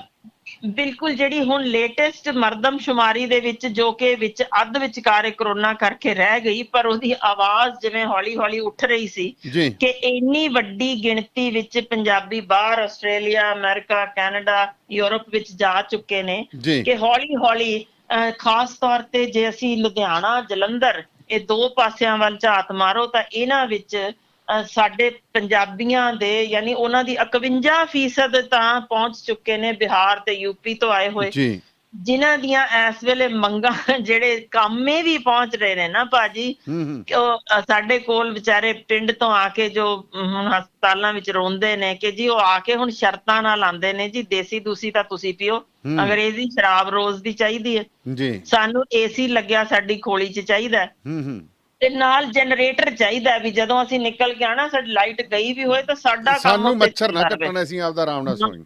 ਮਤਲਬ ਇਸ ਕਿਸਮ ਦਾ ਅਸੀਂ ਫਿਰ ਭਾਜੀ ਅਨੇਕ, ਇੱਕ ਨਹੀਂ ਅਣਗਿਣਤ ਕਹਿ ਰਹੀ ਹਾਂ, ਜਿਹੜੇ NRI ਵੀਰਾਂ ਦੀਆਂ ਕੋਠੀਆਂ ਬਣਾ ਕੇ ਜੋ ਛੱਡ ਕੇ ਜਾ ਚੁੱਕੇ ਨੇ। ਮੈਂ ਆਪ ਆਪਣੀ ਅੱਖੀਂ ਵੀ ਦੇਖਿਆ ਵੀ ਉਹਨਾਂ ਦੇ ਅੰਦਰ ਇਹਨਾਂ ਦੇ 9 ਬੱਚੇ ਫਿਰ ਰਹੇ ਤੇ ਉਹ ਆਪ ਪੂਰੀ ਵੱਡੇ ਯਾਨੀ ਡਬਲ ਬੈਡਰੂਮ ਵਿੱਚ ਮਜ਼ੇ ਨਾਲ ਪਏ ਉੱਥੇ ਇਹ ਸਾਰਾ ਵਰਤ ਰਹੇ ਨੇ ਉਹਨਾਂ ਥਾਵਾਂ ਨੂੰ। ਤੇ ਮੈਂ ਇੱਕ ਅਜਿਹੇ ਟੱਬਰ ਨੂੰ ਪੁੱਛ ਹੀ ਲਿਆ, ਮੈਂ ਕਿਹਾ ਵੀ ਭਾਈ ਹੈ ਤਾਂ ਤੁਸੀਂ ਫਿਰ ਵੀ ਕੰਮ ਹੀ ਕਰਦੇ ਤੇ ਇੰਨੇ ਵੱਡੇ ਇਹ ਕਿਉਂ ਤੁਸੀਂ ਇੰਨੀ ਗਿਣਤੀ 'ਚ ਬੱਚੇ ਜੰਮੀ ਜਾਂਦੇ ਹੋ, ਵੀ ਕਿਵੇਂ ਪਾਲਣਾ ਜੇ, ਕਿਵੇਂ ਕਰਨਾ? ਸਗੋਂ ਘੱਟ ਰੱਖੋਗੇ ਤਾਂ ਵਧੀਆ ਤੁਹਾਡੀ ਜ਼ਿੰਦਗੀ ਹੋ ਸਕਦੀ ਹੈ, ਵਧੀਆ ਜ਼ਿੰਦਗੀ ਜੀਣ ਜੋਗੇ ਹੋ ਸਕਦੇ ਹੋ। ਪਤਾ ਜੇ ਉਹਦਾ ਜਵਾਬ ਕੀ ਸੀ? और हमारे अगर ज्यादा होंगे तो ये जो सरदार हैं ये तो एक बेटा रखते हैं, जब जवान होंगे तो वो एक हमारे 11 के सामने कहाँ रह जाएगा? दसो जरा समझ आ जावे ना जे सानू पंजाबियां नू कि असीं किन्हां दे हत्थ सौंप के पंजाब चले हाँ, तां मेरा ख्याल है जागण दा वेला है। पढ़ लिख के इसे थां ते जद तक आप उस सियासतदान नहीं बनदे, जद तक आप IAS क्लियर करके, IPS क्लियर करके ਇਹ ਅਫਸਰ ਬਣ ਕੇ ਪੰਜਾਬ ਨਹੀਂ ਨਾ ਸਾਂਭਦੇ, ਬਾਹਰ ਦੌੜੀ ਜਾਣਗੇ ਜ਼ਿੰਮੇਵਾਰੀ ਛੱਡ ਕੇ, ਤਾਂ ਫਿਰ ਇਹ ਪੰਜਾਬ ਬਚਣਾ ਨਹੀਂ। ਬਿਲਕੁਲ ਜੀ, ਬਿਲਕੁਲ। ਮੈਂ ਤਾਂ ਪਹਿਲੇ ਦਿਨ ਤੋਂ ਕਹਿੰਦਾ, ਪਰ ਹੈਰਾਨੀ ਦੀ ਗੱਲ ਦੇਖੋ ਡਾਕਟਰ ਸਿੰਧਕੋ ਭੈਣ ਜੀ, ਮੈਂ ਇੱਕ ਗੱਲ ਕਹਿੰਦਾ ਕਿ ਜੇ ਇੱਕ ਮੈਂ ਨਾਂ ਵੀ ਜੇਕਰ ਲੈ ਦਿਆਂ ਤਾਂ ਮੈਂ ਇੱਕ ਦਿਨ ਵੀਡੀਓ ਚਲਾਊਂਗਾ, ਮੇਰੇ ਕੋਲ ਜੇ ਲੱਭ ਰਿਹਾ, ਮੈਂ ਇੱਕ ਸਿਆਸਤਦਾਨ ਜਿਹੜਾ ਪੰਜਾਬ ਦੀ ਸਿਆਸਤ ਬਦਲਣ ਦੀ ਗੱਲ ਕਰਦਾ, ਮੈਂ ਉਹਨੂੰ ਸਵਾਲ ਪੁੱਛਿਆ ਕਿ ਤੁਸੀਂ ਨਵੀਂ ਪਾਰਟੀ ਬਣਾ ਰਹੇ ਹੋ, ਤੁਸੀਂ ਕਾਲਜ ਦੇ ਵਿੱਚ ਇਲੈਕਸ਼ਨਾਂ ਦੀ ਮੰਗ ਕਿਉਂ ਨਹੀਂ ਕਰਦੇ? ਤਾਂ ਉਹ ਕਹਿੰਦੇ ਕਿ ਬੱਚਿਆਂ ਨੂੰ ਤਾਂ ਪੜ੍ਹਨਾ ਚਾਹੀਦਾ, ਬੱਚਿਆਂ ਨੂੰ ਪੜ੍ਹ ਕੇ ਆਪਦਾ ਹੋਰ ਕੰਮ ਕਰਨੇ ਚਾਹੀਦੇ ਆ, ਜਦ ਕਿ ਉਹਨਾਂ ਨੇ ਆਪਦਾ ਬੱਚਾ ਉਹਨਾਂ ਦੇ ਇਲੈਕਸ਼ਨਾਂ ਦੇ ਵਿੱਚ ਸਪੀਚਾਂ ਦੇ ਰਿਹਾ ਸੀ, ਜਿਹੜਾ ਖੁਦ ਕੀ ਕਹਿੰਦੇ ਪੜ੍ਹ ਰਿਹਾ ਸੀ। ਇਹਦਾ ਮਤਲਬ ਵੀ ਉਹ ਨਹੀਂ ਚਾਹੁੰਦੇ, ਇਹ ਨਹੀਂ ਚਾਹੁੰਦੇ ਕਿ ਸਾਡੇ ਬੱਚੇ ਵੀ ਸਿਆਸਤ 'ਚ ਆਉਣ, ਆਮ ਬੰਦੇ ਬੱਚੇ ਸਿਆਸਤ 'ਚ ਆਉਣ। ਬਿਲਕੁਲ ਨਹੀਂ ਚਾਹੁੰਦੇ। ਮੈਂ ਇਹੀ ਤੁਹਾਨੂੰ ਕਿਹਾ ਸੀ, ਹਾਰਵਰਡ ਯੂਨੀਵਰਸਿਟੀ ਦੀ ਖੋਜ ਜੇ ਅਸੀਂ ਜਾਗ ਜਾਈਏ ਪਈ, ਸਿਆਸਤਦਾਨ ਨਹੀਂ ਚਾਹੁੰਦੇ। ਉਹਨਾਂ ਨੇ ਸੋਚ ਲਿਆ ਕਿ ਰਾਜੇ ਦਾ ਪੁੱਤਰ ਹੀ ਰਾਜਾ ਬਣੇਗਾ। ਕਿ ਗੁਰੂ ਨਾਨਕ ਸਾਹਿਬ ਨੇ ਸਪਸ਼ਟ ਕਿਹਾ ਸੀ, ਇਸ ਚੀਜ਼ ਤੋਂ ਬਾਗੀ ਹੋ ਜਾਓ, ਇਨਕਾਰੀ ਹੋ ਜਾਓ ਕਿ ਨਹੀਂ, ਅਸੀਂ ਆਪਣੀ ਕਿਸਮਤ ਆਪ ਘੜਨੀ ਹੈ, ਅਸੀਂ ਆਪਣੇ ਹੱਕਾਂ ਲਈ ਖੜੇ ਹੋਣਾ ਹੈ। ਉਹਨਾਂ ਤੱਕ ਕਿਹਾ ਸੀ ਨੀਵਿਆਂ ਤੋਂ ਅੱਤ ਨੀਵੇਂ, ਜਿਹੜੇ ਮੁਰਦਾਰ ਖਾਣ ਵਾਲੇ, ਮੁਰਦੇ ਖਾਣ ਵਾਲਿਆਂ ਨੂੰ ਵੀ ਕਿਹਾ ਸੀ ਖੜ ਜਾਓ ਭਾਈ, ਤੁਸੀਂ ਆਪਣੇ ਹੱਕਾਂ ਲਈ ਖੜੋ, ਤੁਸੀਂ ਇਹ ਰੀਂਗਣਾ ਮੰਗਣਾ ਛੱਡ ਦਿਓ, ਹੱਥ ਅੱਡਣੇ ਛੱਡੋ, ਕਿਰਤ ਕਰੋ। ਪਰ ਪਾਜੀ ਇਹ ਬੜੀ ਸਖਤ ਵਾਰਨਿੰਗ ਜੇ ਜੋ ਮੈਂ ਦੱਸ ਰਹੀ ਹਾਂ, ਜਿਹੜਾ ਅੱਜ ਕਹਿ ਰਿਹਾ ਵੀ ਮੇਰੇ 11 ਤੁਹਾਡੇ 1 ਨੂੰ ਕਿੱਥੇ ਛੱਡਣਗੇ, ਤਾਂ ਇਹਦਾ ਸਮਝ ਨਹੀਂ ਸਾਨੂੰ ਆਉਂਦੀ ਅਸੀਂ ਕਰ ਕੀ ਰਹੇ ਹਾਂ। ਅੱਜ ਦੇ ਦਿਨ ਵੀ ਸਾਡੇ ਕੋਲ ਬਿਹਾਰੀ ਸ਼ਕਲ ਵਾਲੇ ਬੱਚੇ ਆ ਰਹੇ ਨੇ। ਮੈਂ ਹੈਰਾਨ ਹਾਂ ਇਸ ਗੱਲ ਤੋਂ। ਕਰੋਨਾ ਦੇ ਵਿੱਚ ਕੀ ਹੋਇਆ, ਮੈਂ ਇੱਥੇ ਕਈ ਥਾਵਾਂ ਦੇ ਉੱਤੇ ਮੈਂ ਇੱਕ ਗੱਲ ਕਹਿੰਦਾ ਕਿ ਬਹੁਤ ਵਧੀਆ ਗੱਲ ਹੋ ਗਈ ਕਿ ਬੜੇ ਸਾਡੇ ਪਿੰਡਾਂ ਦੇ ਮੁੰਡਿਆਂ ਨੇ ਇੱਕ ਸਬਜ਼ੀ ਖਰੀਦ ਕੇ, ਭਾਵੇਂ ਆਪਦੀ ਹੈ ਤੇ ਭਾਵੇਂ ਬਾਜ਼ਾਰ ਚੋਂ ਖਰੀਦ ਕੇ ਲਾਉਂਦੇ ਆ। ਪਰ ਦੇਖੋ ਇੱਕ ਯੂਨੀਅਨ, ਦੇਖੋ ਉਹ ਬੰਦੇ ਇੱਥੋਂ ਪੰਜਾਬ ਚੋਂ ਵਾਪਸ ਵੀ ਚਲੇ ਗਏ, ਜਿਹੜਾ ਸੜਕਾਂ ਦੇ ਉੱਤੇ ਨਜਾਇਜ਼ ਕਬਜ਼ਾ ਕਰਕੇ ਜਿੱਥੇ ਉਹਨਾਂ ਦੀਆਂ ਫੜੀਆਂ ਲੱਗਦੀਆਂ ਸੀ, ਪੰਜਾਬੀ ਦੀ ਜੁਰਤ ਨਹੀਂ ਹੋਈ। ਇੱਥੋਂ ਤੱਕ ਕਿ ਪੰਜਾਬ ਦੇ ਸਿਆਸਤਦਾਨਾਂ ਨੇ ਵੀ ਉਹਨਾਂ ਨੂੰ ਉੱਥੇ ਕਬਜ਼ਾ ਨਹੀਂ, ਉੱਥੇ ਆਪਦੀ ਰੇਹੜੀ ਨਹੀਂ ਲਾਉਣ ਦਿੱਤੀ, ਕਹਿੰਦੇ ਉਹ ਆ ਕੇ ਲਾਉਣਗੇ। ਉਹਨਾਂ ਦੀ ਦੇਖੋ ਹੈਰਾਨ, ਪੰਜਾਬ ਦੀ ਜ਼ਮੀਨ, ਪੰਜਾਬ ਦੀ ਜਗ੍ਹਾ, ਤੇ ਪੰਜਾਬੀ ਉੱਥੇ ਆਪਦਾ 2 ਮਿੰਟ ਖੜ ਕੇ ਸਬਜ਼ੀ ਨਹੀਂ ਵੇਚ ਸਕਦਾ ਸੀ। ਬੜੀ ਲਾਹਨਤ ਹੈ ਜੀ। ਮੈਂ ਉਹ ਤਾਂ ਹੀ ਕਹਿ ਰਹੀ ਹਾਂ ਵੀ ਜਦ ਤੱਕ ਕਿਸਾਨ ਕੋਈ ਆਪ ਇਹਨਾਂ ਨੂੰ ਨਹੀਂ ਨਾ ਵਿੱਚੋਂ ਚੁਣ ਕੇ ਖੜਾ ਕਰਦੇ ਕਿ ਸਾਡਾ ਕਿਸਾਨ ਪਹੁੰਚੂਗਾ ਮੰਤਰੀ ਬਣਨ ਲਈ ਆਪਣੇ ਵਿੱਚੋਂ, ਉਦੋਂ ਤੱਕ ਇਹ ਨਹੀਂ ਸੁਧਾਰ ਆ ਸਕਦਾ। ਕਿਉਂਕਿ ਸਾਡੇ ਖਿਮਾ ਕਰਿਓ ਸਿਆਸਤਦਾਨਾਂ ਦੇ ਜਿਸ ਤਰੀਕੇ ਦੇ ਖਰਚੇ ਨੇ, ਮੈਂ ਤਾਂ ਅੱਗੇ ਵੀ ਬੜੀ ਵਾਰ, ਮੈਨੂੰ ਭਾਵੇਂ ਇਹਦੇ ਲਈ ਧਮਕੀਆਂ ਵੀ ਮਿਲ ਚੁੱਕੀਆਂ ਸਰਕਾਰ ਤੋਂ, ਜੋ ਮੈਂ ਸਹਿ ਵੀ ਚੁੱਕੀ ਹਾਂ, ਮੈਂ ਤਾਂ ਫਿਰ ਵੀ ਸਪਸ਼ਟ ਅੱਜ ਦੁਬਾਰਾ ਉਹੀ ਗੱਲ ਕਰਨਾ ਚਾਹੁੰਦੀ ਹਾਂ। ਭਾਜੀ ਇੱਕ ਐਡਵਾਈਜ਼ਰ ਦੇ 3-3 ਲੱਖ ਦਾ ਸਿਰਫ ਟੈਲੀਫੋਨ ਦਾ ਬਿੱਲ ਆ ਜਾਂਦਾ ਭਾਜੀ, 3 ਲੱਖ ਇੱਕ ਐਡਵਾਈਜ਼ਰ ਦਾ। ਤੁਸੀਂ ਬਾਕੀ ਗਿਣਤੀ ਕਰ ਲਿਓ, ਕੋਈ ਬੇਹਿਸਾਬ ਨਾਲੇ ਅੱਜ ਕੱਲ ਤਾਂ ਬਿੱਲ ਪਾਉਂਦੇ ਹੀ ਨਹੀਂ ਜੀ। 550 ਦਾ ਤਾਂ ਅਨਲਿਮਟਿਡ ਕਾਲਾ, ਪਤਾ ਨਹੀਂ, ਮੈਂ ਹੈਰਾਨ ਹੈ ਬਿੱਲ ਕਿਵੇਂ ਆਈ ਜਾਂਦੇ ਨੇ। ਅੱਜ ਵੀ ਟੈਲੀਫੋਨ ਬੋਨਸ ਇਹਨਾਂ ਦਾ ਅਲਾਊਂਸ ਦੇਖ ਲਓ, ਲੱਖਾਂ ਰੁਪਏ ਮਹੀਨਾ ਹੈ ਮੰਤਰੀਆਂ ਦਾ। ਵਿੱਚ ਇੱਕ ਦੇ ਵਿੱਚ ਇੱਕ ਵੈਂਟੀਲੇਟਰ ਆ ਜਾਂਦਾ ਜੇ ਸਾਡਾ, ਜਿਹਦੇ ਨਾਲ ਅਸੀਂ ਖਰੇ ਲੱਖਾਂ ਜਾਨਾਂ ਪੰਜਾਬ ਬਚਾ ਦਿਆਂਗੇ, ਉਹ ਨਹੀਂ ਆਂਦਾ। ਤੇ ਜੇ ਇਹੋ ਜਿਹੇ ਕਰੋੜਾਂ ਦਾ ਹਰ ਮਹੀਨੇ ਸਿਰਫ ਇਸੇ ਪਾਸੇ ਇਹਨਾਂ ਦੇ ਟੈਲੀਫੋਨਾਂ ਦੇ, ਤੇ ਫਿਰ ਭਾਜੀ ਆਣਾ ਇਹਨਾਂ ਨੇ ਕਰੋਨਾ ਦੇ ਵਿੱਚ, ਮੇਰਾ ਖਿਆਲ ਹੈ ਸਭ ਨੂੰ ਪਤਾ ਹੈ ਕਿੰਨੀਆਂ ਕੁ ਕਾਰਾਂ ਚੱਲ ਰਹੀਆਂ ਨੇ, ਕਿੰਨੇ ਕੁ ਲੋਕ ਡਿਊਟੀਆਂ ਤੇ ਜਾ ਰਹੇ ਨੇ ਸਰਕਾਰੀ। ਇੱਕ ਵੀ ਜਿਨੇ ਦਾ ਸਰਕਾਰੀ ਬਿੱਲ ਨਾ ਪੈਟਰੋਲ ਦਾ ਘਟਦਾ ਪਿਆ ਜੇ ਨਾ। ਮੈਂ ਕਹਾਂ ਜੀ ਇੰਨੀ ਗੱਲ ਹੋ ਗਈ, ਇੱਕ ਸਰਕਾਰੀ ਅਫਸਰ ਡੇਲੀ, ਉਹ ਪਹਿਲਾਂ ਮੁਕਤਸਰੋਂ ਕੋਟਕਪੂਰੇ ਆਉਂਦਾ ਸਰਕਾਰੀ ਗੱਡੀ ਤੇ, ਉਹਦੀ ਘਰ ਵਾਲੀ ਮੋਗੇ ਤੋਂ ਚੱਲ ਕੇ ਕੋਟਕਪੂਰੇ ਸਰਕਾਰੀ ਗੱਡੀ ਤੇ ਆਉਂਦੀ ਹੈ, ਫਿਰ ਉੱਥੋਂ ਬਠਿੰਡੇ ਆਉਂਦਾ ਸੀ, ਦੱਸੋ। ਫਿਰ ਐਵੇਂ ਪੁੱਠੀ ਗੱਡੀ ਛੱਡਣ ਜਾਂਦਾ ਸੀ, ਪਤਾ ਨਹੀਂ ਕਿੱਥੋਂ ਪੂਰਾ ਕਰਦੇ। ਜਿਹੜੀ ਗੱਡੀ ਕਰੋਨਾ ਦੇ ਵਿੱਚ ਚੱਲ ਹੀ ਨਹੀਂ ਸਕਦੀ ਸੀ, ਉਹ ਪਤਾ ਨਹੀਂ ਕਿੰਨੇ ਕਿਲੋਮੀਟਰ, 1000 ਕਿਲੋਮੀਟਰ ਚੱਲ ਗਈ। ਬਿਲਕੁਲ ਭਾਜੀ। ਤੇ ਉਹਦੇ ਵਿੱਚ ਮੈਂ ਤੁਹਾਨੂੰ ਦੱਸ ਰਹੀ ਹਾਂ, ਅੱਜ ਦੇ ਦਿਨ ਵੀ ਪੰਜਾਬ ਦੇ ਅੰਦਰ 3 ਪੂਰੇ ਮੈਡੀਕਲ ਕਾਲਜ ਖੜੇ ਹੋ ਸਕਦੇ ਨੇ, ਜਿਨ੍ਹਾਂ 'ਚ ਮੁਫਤ ਇਲਾਜ ਪੂਰੇ ਦੇ ਪੂਰੇ ਪੰਜਾਬੀਆਂ ਦਾ, ਤੇ ਅਜਿਹੇ ਸਕੂਲ ਸਰਕਾਰੀ ਟੌਪ ਕਲਾਸ ਏਸੀਡ ਜਿਨ੍ਹਾਂ ਦੇ ਵਿੱਚ ਮੁਫਤ ਵਿੱਦਿਆ ਅਸੀਂ ਦੇ ਸਕਦੇ ਹਾਂ, ਸਿਰਫ ਜੇ ਆਹ ਖਰਚੇ ਬੰਦ ਕਰ ਦਈਏ। ਭਾਈ ਮੇਰੀ ਤਾਂ ਫਿਰ ਬੇਨਤੀ ਜੇ, ਤੁਸੀਂ ਆਪਣੇ ਵਿੱਚੋਂ ਬੰਦਾ ਲੱਭੋ ਤੇ ਉਹਨੂੰ ਕਹੋ ਜੀ ਆਓ, ਤੇ ਸਰਕਾਰੀ ਗੱਡੀਆਂ ਹੀ ਛੱਡ ਦਿਓ, ਆਪਣੀਆਂ ਗੱਡੀਆਂ ਤੇ ਆ ਜਾ ਲਿਆ ਕਰੋ। ਦੁਨੀਆ ਭਰ ਦੇ ਜਿਹੜੇ ਮਰਜ਼ੀ ਕੋਨੇ ਚਲੇ ਜਾਓ, ਲੋਕ ਉੱਥੇ ਦੇ ਮੰਤਰੀ ਸਾਈਕਲਾਂ ਤੇ ਵੀ ਫਿਰਦੇ ਨੇ। ਆਖਰ ਕਿੰਨਾ ਕੁ ਭਾਰੀ ਗੁਨਾਹ ਕਰ ਲੈਂਦੇ ਹੋ ਕਿ ਤੁਹਾਨੂੰ 80 ਪੁਲਿਸ ਕਰਮੀ ਤੁਹਾਨੂੰ ਹੀ ਬਚਾਉਣ ਨੂੰ ਲੱਭਦੇ ਨੇ, ਉਹਨਾਂ ਹੀ ਕੋਲ ਜਿਨ੍ਹਾਂ ਕੋਲ ਤੁਸੀਂ ਗੋਡੇ ਟੇਕ ਕੇ ਖੜੇ ਹੁੰਦੇ ਹੋ। ਜੀ ਸਾਡਾ ਕਸੂਰ ਹੈ ਕਿਤੇ ਨਾ ਕਿਤੇ ਭਾਜੀ, ਜਿੱਥੇ ਅਸੀਂ ਇਹੋ ਕੁਝ ਉਹਨਾਂ ਨੂੰ ਵਾਪਸ ਬਣਾ ਕੇ ਦੇ ਰਹੇ ਹਾਂ। ਹਾਲ ਤਾਂ ਇਹ ਕਰ ਛੱਡਿਆ ਅਸੀਂ ਕਿ ਇਸ ਵੇਲੇ ਤੁਸੀਂ ਹੈਰਾਨ ਹੋਵੋਗੇ ਕਿ ਜਿਸ ਤਰੀਕੇ ਤੁਸੀਂ ਹੁਣ ਕਿਹਾ ਵੀ ਉਹ ਨਹੀਂ ਆਪਣੀ ਰੇਹੜੀ ਤੱਕ ਲਾ ਸਕਦੇ, ਕਿਸਾਨਾਂ ਲਈ ਬਹੁਤ ਵਧੀਆ ਇਸ ਵੇਲੇ ਹੈ ਪ੍ਰੋਜੈਕਟ, ਜੋ ਕਿ ਗੁਜਰਾਤ ਵਿੱਚ ਵੀ ਉਹਨਾਂ ਨੇ ਕੀਤਾ ਕਿ ਤੁਸੀਂ ਆਪਣੀ ਮੰਡੀ ਲਾਓ। ਜੀ ਕੀਤਾ ਤਾਂ ਇੱਥੇ ਵੀ ਸੀਗਾ, ਆਪਣੇ ਚੰਡੀਗੜ੍ਹ ਪੰਜਾਬ ਮੰਡੀ, ਆਪਣੀ ਮੰਡੀ ਤਾਂ ਆਪਣੇ ਚੰਡੀਗੜ੍ਹ ਵੀ ਲੱਗਦੀ ਸੀ, ਇੱਥੇ ਵੀ ਲੱਗਦੀ ਸੀ, ਪਰ ਵਿੱਚ ਵੜ ਉਹੀ ਗਏ ਕਿਉਂਕਿ ਕਿਸਾਨ ਨੂੰ ਦੱਸਿਆ ਹੀ ਨਹੀਂ ਗਿਆ ਕਿ ਭਾਈ ਹੁਣ ਕੱਲੀਆਂ ਮਿਰਚਾਂ ਤਾਂ ਕਿਸਾਨ ਦੀਆਂ ਕਿਸੇ ਨੇ ਲੈਣੀਆਂ ਨਹੀਂ, ਕੁਇੰਟਲ ਕੱਲੇ ਦੀ ਵਿਕਣੀ ਨਹੀਂ ਇੱਕ ਰੇਹੜੀ ਤੇ ਮਿਰਚਾਂ, ਉਹਨੂੰ ਵੈਰਾਈਟੀ ਚਾਹੀਦੀ ਸੀ। ਆੜਤੀਆਂ ਦੇ ਬੜੀ ਵੱਡੀ ਵੋਟ ਤਿਆਰ ਹੋ ਚੁੱਕੀ ਹੈ ਪੰਜਾਬ ਵਿੱਚ। ਆੜਤੀਏ ਇੱਕ ਤਾਂ ਪੰਜਾਬੀਆਂ ਨੂੰ ਵੱਢੀ ਜਾਂਦੇ ਨੇ, ਉਧਰੋਂ ਕਿਸਾਨਾਂ ਨੂੰ ਵੱਢ ਟੁੱਕ ਕੇ ਖਾ ਗਏ, ਉਹਨਾਂ ਦੇ ਗਲਿਆਂ 'ਚ ਫਾਂਸੀ ਦੇ ਫੰਦੇ ਪਾਤੇ। ਤਾਂ ਕਾਰਨ ਇਹੋ ਕਿ ਉਹ ਜਿਹੜੇ ਆੜਤੀਆਂ ਦਾ ਜਦ ਤੱਕ ਉਹ ਵਿੱਚ ਲੈਣ ਦੇਣ, ਜੋ ਕਿ ਸਿਆਸਤਦਾਨਾਂ ਨੂੰ ਵੱਡਾ ਮਾਲ ਇਕੱਠਾ ਕਰਕੇ ਦਿੰਦੇ ਨੇ ਇਹ ਸਿਆਸਤ ਵਿੱਚ, ਜਦੋਂ ਉਹਨਾਂ ਨੇ ਲੜਨੀ ਹੁੰਦੀ ਹੈ ਚੋਣ, ਜੇ ਇਹ ਵਾਇਆ ਮੀਡੀਆ ਵਿੱਚੋਂ ਬੰਦ ਹੋ ਕੇ ਕਿਸਾਨ ਆਪਣੀ ਪੱਧਰ ਤੇ ਬਣਾ ਕੇ ਕਿ ਅਸੀਂ ਸਾਰਿਆਂ ਨੇ ਜੇ ਹੈਗਾ ਜੋ ਸਾਡੀ ਤਿਆਰ ਕੀਤੀ ਹੈ ਫਸਲ, ਉਹਨੂੰ ਆਪ ਹੀ ਅਸੀਂ ਇੱਥੇ ਵੇਚਣ ਲਈ ਵੀ ਸਾਡਾ ਸਿਸਟਮ ਹੋਏਗਾ। ਅਸੀਂ ਇੱਕ ਸਾਂਝਾ ਟਰੈਕਟਰ ਲੈ ਕੇ, ਜੋ ਕਿ ਸਾਰਾ ਉਹੀ ਕੰਮ ਕਰ ਦਵੇ, ਹਰ ਇੱਕ ਨੂੰ ਅਲੱਗ-ਅਲੱਗ ਟਰੈਕਟਰਾਂ ਤੇ ਲਾਉਣ ਦੀ ਲੋੜ ਨਹੀਂ। ਇਹ ਸਾਂਝਾ ਹੀ ਖਰਚਾ ਜੇ ਕਰ ਲੈਣ ਤਾਂ ਬਹੁਤ ਜ਼ਿਆਦਾ ਸਿੱਧੇ ਤੌਰ ਤੇ ਇਹਨਾਂ ਨੂੰ ਫਾਇਦਾ ਹੋ ਸਕਦਾ ਹੈ। ਭਾਜੀ ਇੱਕ ਹੋਰ ਬੜੀ ਜੋ ਵਰੀਸਮ ਗੱਲ ਮੈਂ ਦੱਸਣਾ ਚਾਹੁੰਦੀ ਹਾਂ ਕਿ ਸਾਡੇ ਬਹੁਤ ਸਾਰੇ, ਕਿਉਂਕਿ ਕੁੜੀਆਂ ਅਸੀਂ ਮਾਰਦੇ ਬਹੁਤ ਆ, ਤੇ ਇਸ ਵੇਲੇ ਕੰਮ ਹੀ ਨਹੀਂ ਬੰਦ ਹੋ ਰਿਹਾ ਜੀ। ਆ ਬਠਿੰਡੇ 2-3 ਕੇਸ ਹੋ ਗਏ, ਕਰੋਨਾ 'ਚ ਫੜੇ ਗਏ ਨੇ ਜੀ। ਬਿਲਕੁਲ, ਤੇ ਇਸੇ ਕਰਕੇ ਸਾਡੇ ਕੋਲ ਹੁਣ ਜੋ ਹਸਪੀਟਲਸ ਵਿੱਚ ਵੀ ਦਿਖਾਣ ਲਿਆਂਦੇ ਨੇ ਨਾ ਬੱਚੇ, ਉਹਨਾਂ ਦੀ ਪਿਤਾ ਹੁੰਦਾ ਜਿਹਨੇ ਗਾਤਰਾ ਪਾਇਆ ਤੇ ਨਾਲ ਮਾਂ ਹੁੰਦੀ ਜੇ ਬਿਹਾਰੀ ਜਾਂ ਯੂਪੀ ਦੀ ਜਾਂ ਆਸਾਮ ਦੀ, ਤੇ ਉਹ ਬੱਚੇ ਦੀ ਦਿੱਖ ਵੀ ਫਰਕ ਪੈ ਰਹੀ ਹੈ, ਗਿੱਠ ਮੁੱਠੀਏ ਹੋ ਰਹੇ ਨੇ। ਅੰਦਾਜ਼ਾ ਲਾ ਲਓ ਕਿ ਉਹ, ਜਿਸ ਕਰਕੇ ਮੈਂ ਕਹਿ ਰਹੀ ਹਾਂ ਵੀ ਇਹ ਬੜਾ ਫਿਕਰ ਵਾਲੀ ਗੱਲ ਹੈ ਕਿ ਉਹਨਾਂ ਦੀ ਮਾਂ ਦੀ ਬੋਲੀ ਪੰਜਾਬੀ ਨਹੀਂ, ਉਹ ਬੋਲ ਵੀ ਹਿੰਦੀ ਰਹੇ ਨੇ, ਮਿਸ਼ਰਤ ਜਿਹੀ ਭਾਸ਼ਾ ਬੋਲਦੇ ਨੇ, ਤੇ ਜ਼ਾਹਰ ਗੱਲ ਹੈ ਕਿ ਸਾਡਾ ਇਤਿਹਾਸ ਉਹਨਾਂ ਦੀ ਮਾਂ ਨਹੀਂ ਪੜਾਏਗੀ, ਉਹ ਆਪਣਾ ਇਤਿਹਾਸ, ਆਪਣਾ ਬਚਪਨ ਪੜਾਏਗੀ। ਤੇ ਜਿੱਥੇ ਸਾਡੀ ਜ਼ਬਾਨ ਜਾ ਰਹੀ ਹੈ, ਸਾਡਾ ਸੱਭਿਆਚਾਰ ਜਾ ਰਿਹਾ ਹੈ, ਉੱਥੇ ਤੁਸੀਂ ਇੱਕ ਗੱਲ ਸੋਚ ਕੇ ਵੇਖਿਓ ਵੀ ਸਾਡਾ ਗੌਰਵਮਈ ਇਤਿਹਾਸ ਜਾ ਰਿਹਾ ਹੈ। ਪੰਜਾਬ ਛੱਡਣ ਦਾ ਮਤਲਬ ਇਹ ਕਿ ਸਾਡੇ ਕੋਲ ਸਾਡੀ ਆਪਣੀ ਕੋਈ ਥਾਂ ਹੀ ਨਹੀਂ ਹੋਣੀ, ਕਹਿ ਸਕਾਂਗੇ ਕਿ ਸਾਡਾ ਇੱਥੇ ਇੰਚ ਤੇ ਇਤਿਹਾਸ ਸੀ, ਉਹ ਕਿਸ ਨੇ ਸਾਂਭਣਾ ਹੈ? ਜੇ ਸਾਰੇ ਦੇ ਸਾਰੇ ਬਾਹਰ ਤੁਰ ਜਾਣਗੇ, ਇੱਥੇ ਰਹਿਣਾ ਹੀ ਕਿਸੇ ਨਹੀਂ। ਅੱਜ ਦੇ ਦਿਨ IAS ਤੁਸੀਂ ਆਪ ਝਾਤ ਮਾਰ ਲਓ, 83% ਭਾਜੀ, 83% ਯੂਪੀ ਦੇ ਨੇ, ਤੇ ਉਹਨਾਂ ਦੇ ਮਨਾਂ ਵਿੱਚ ਤਾਂ ਹੀ ਫਿਕਰ ਨਹੀਂ, ਉਹ ਤਾਂ ਹੀ ਕਹਿ ਦਿੰਦੇ ਨੇ। ਮੈਂ ਜਸਵੀਰ ਸਿੰਘ ਪੱਟੀ ਹੋਰੀ ਗੱਲ ਕਰਕੇ ਗਏ, ਨਹੀਂ ਉਹ IAS ਅਫਸਰ ਨੇ ਐਸੋਸੀਏਸ਼ਨ ਬਣਾਈ ਹੋਈ ਹੈ ਇੱਥੇ ਬਿਹਾਰ ਦੇ, ਤੇ ਉਹਨਾਂ ਦੇ ਸਾਡੇ ਜਿਹੜੇ ਪ੍ਰਵਾਸੀ ਇੱਥੇ ਰਹਿੰਦੇ ਨੇ,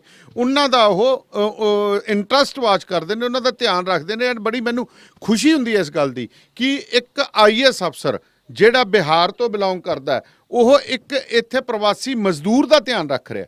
ਪਰ ਸਾਡੇ ਪੰਜਾਬ ਦੇ ਹੈਰਾਨੀ ਦੀ ਗੱਲ ਹੈ ਕਿ ਅਸੀਂ ਆਪਣੇ ਛੋਟੇ ਭਰਾ ਦਾ ਕਿਸੇ ਦਾ ਧਿਆਨ ਹੀ ਨਹੀਂ ਰੱਖ ਰਹੇ ਜੀ। ਬਿਲਕੁਲ, ਪੰਜਾਬੀ ਵੱਟ ਪਿੱਛੇ ਵੱਢਣ ਨੂੰ ਫਿਰਦਾ ਤੇ ਉਹ ਹੱਸਦੇ ਨੇ। ਜੇ ਸਾਡੇ ਬੱਚੇ ਉਧਰ ਚਲੇ ਗਏ ਨੇ ਤਾਂ ਉਹਨਾਂ ਨੂੰ ਵੀ ਸਮਝਾਉਣ ਦੀ ਬਜਾਏ ਉਹਨਾਂ ਨੂੰ ਵੀ ਇੱਕ ਉੱਥੇ ਵੀ ਕੰਧ, ਉੱਥੋਂ ਦਾ ਮੀਡੀਆ ਵੀ ਕੰਧ ਕ੍ਰੀਏਟ ਕਰ ਰਿਹਾ। ਮੈਂ ਹੈਰਾਨ ਹੈ ਕਿ ਕਈ ਇਹੋ ਜਿਹੇ ਹੋਸਟ ਨੇ ਜਿਹੜੇ ਜਾਣਬੁੱਝ ਕੇ ਕਾਲਸ ਲੈਂਦੇ ਨੇ, ਵੰਡੀਆਂ ਪਾਉਂਦੇ ਨੇ ਸਾਡੇ ਭਾਈਚਾਰੇ ਦੇ ਵਿੱਚ।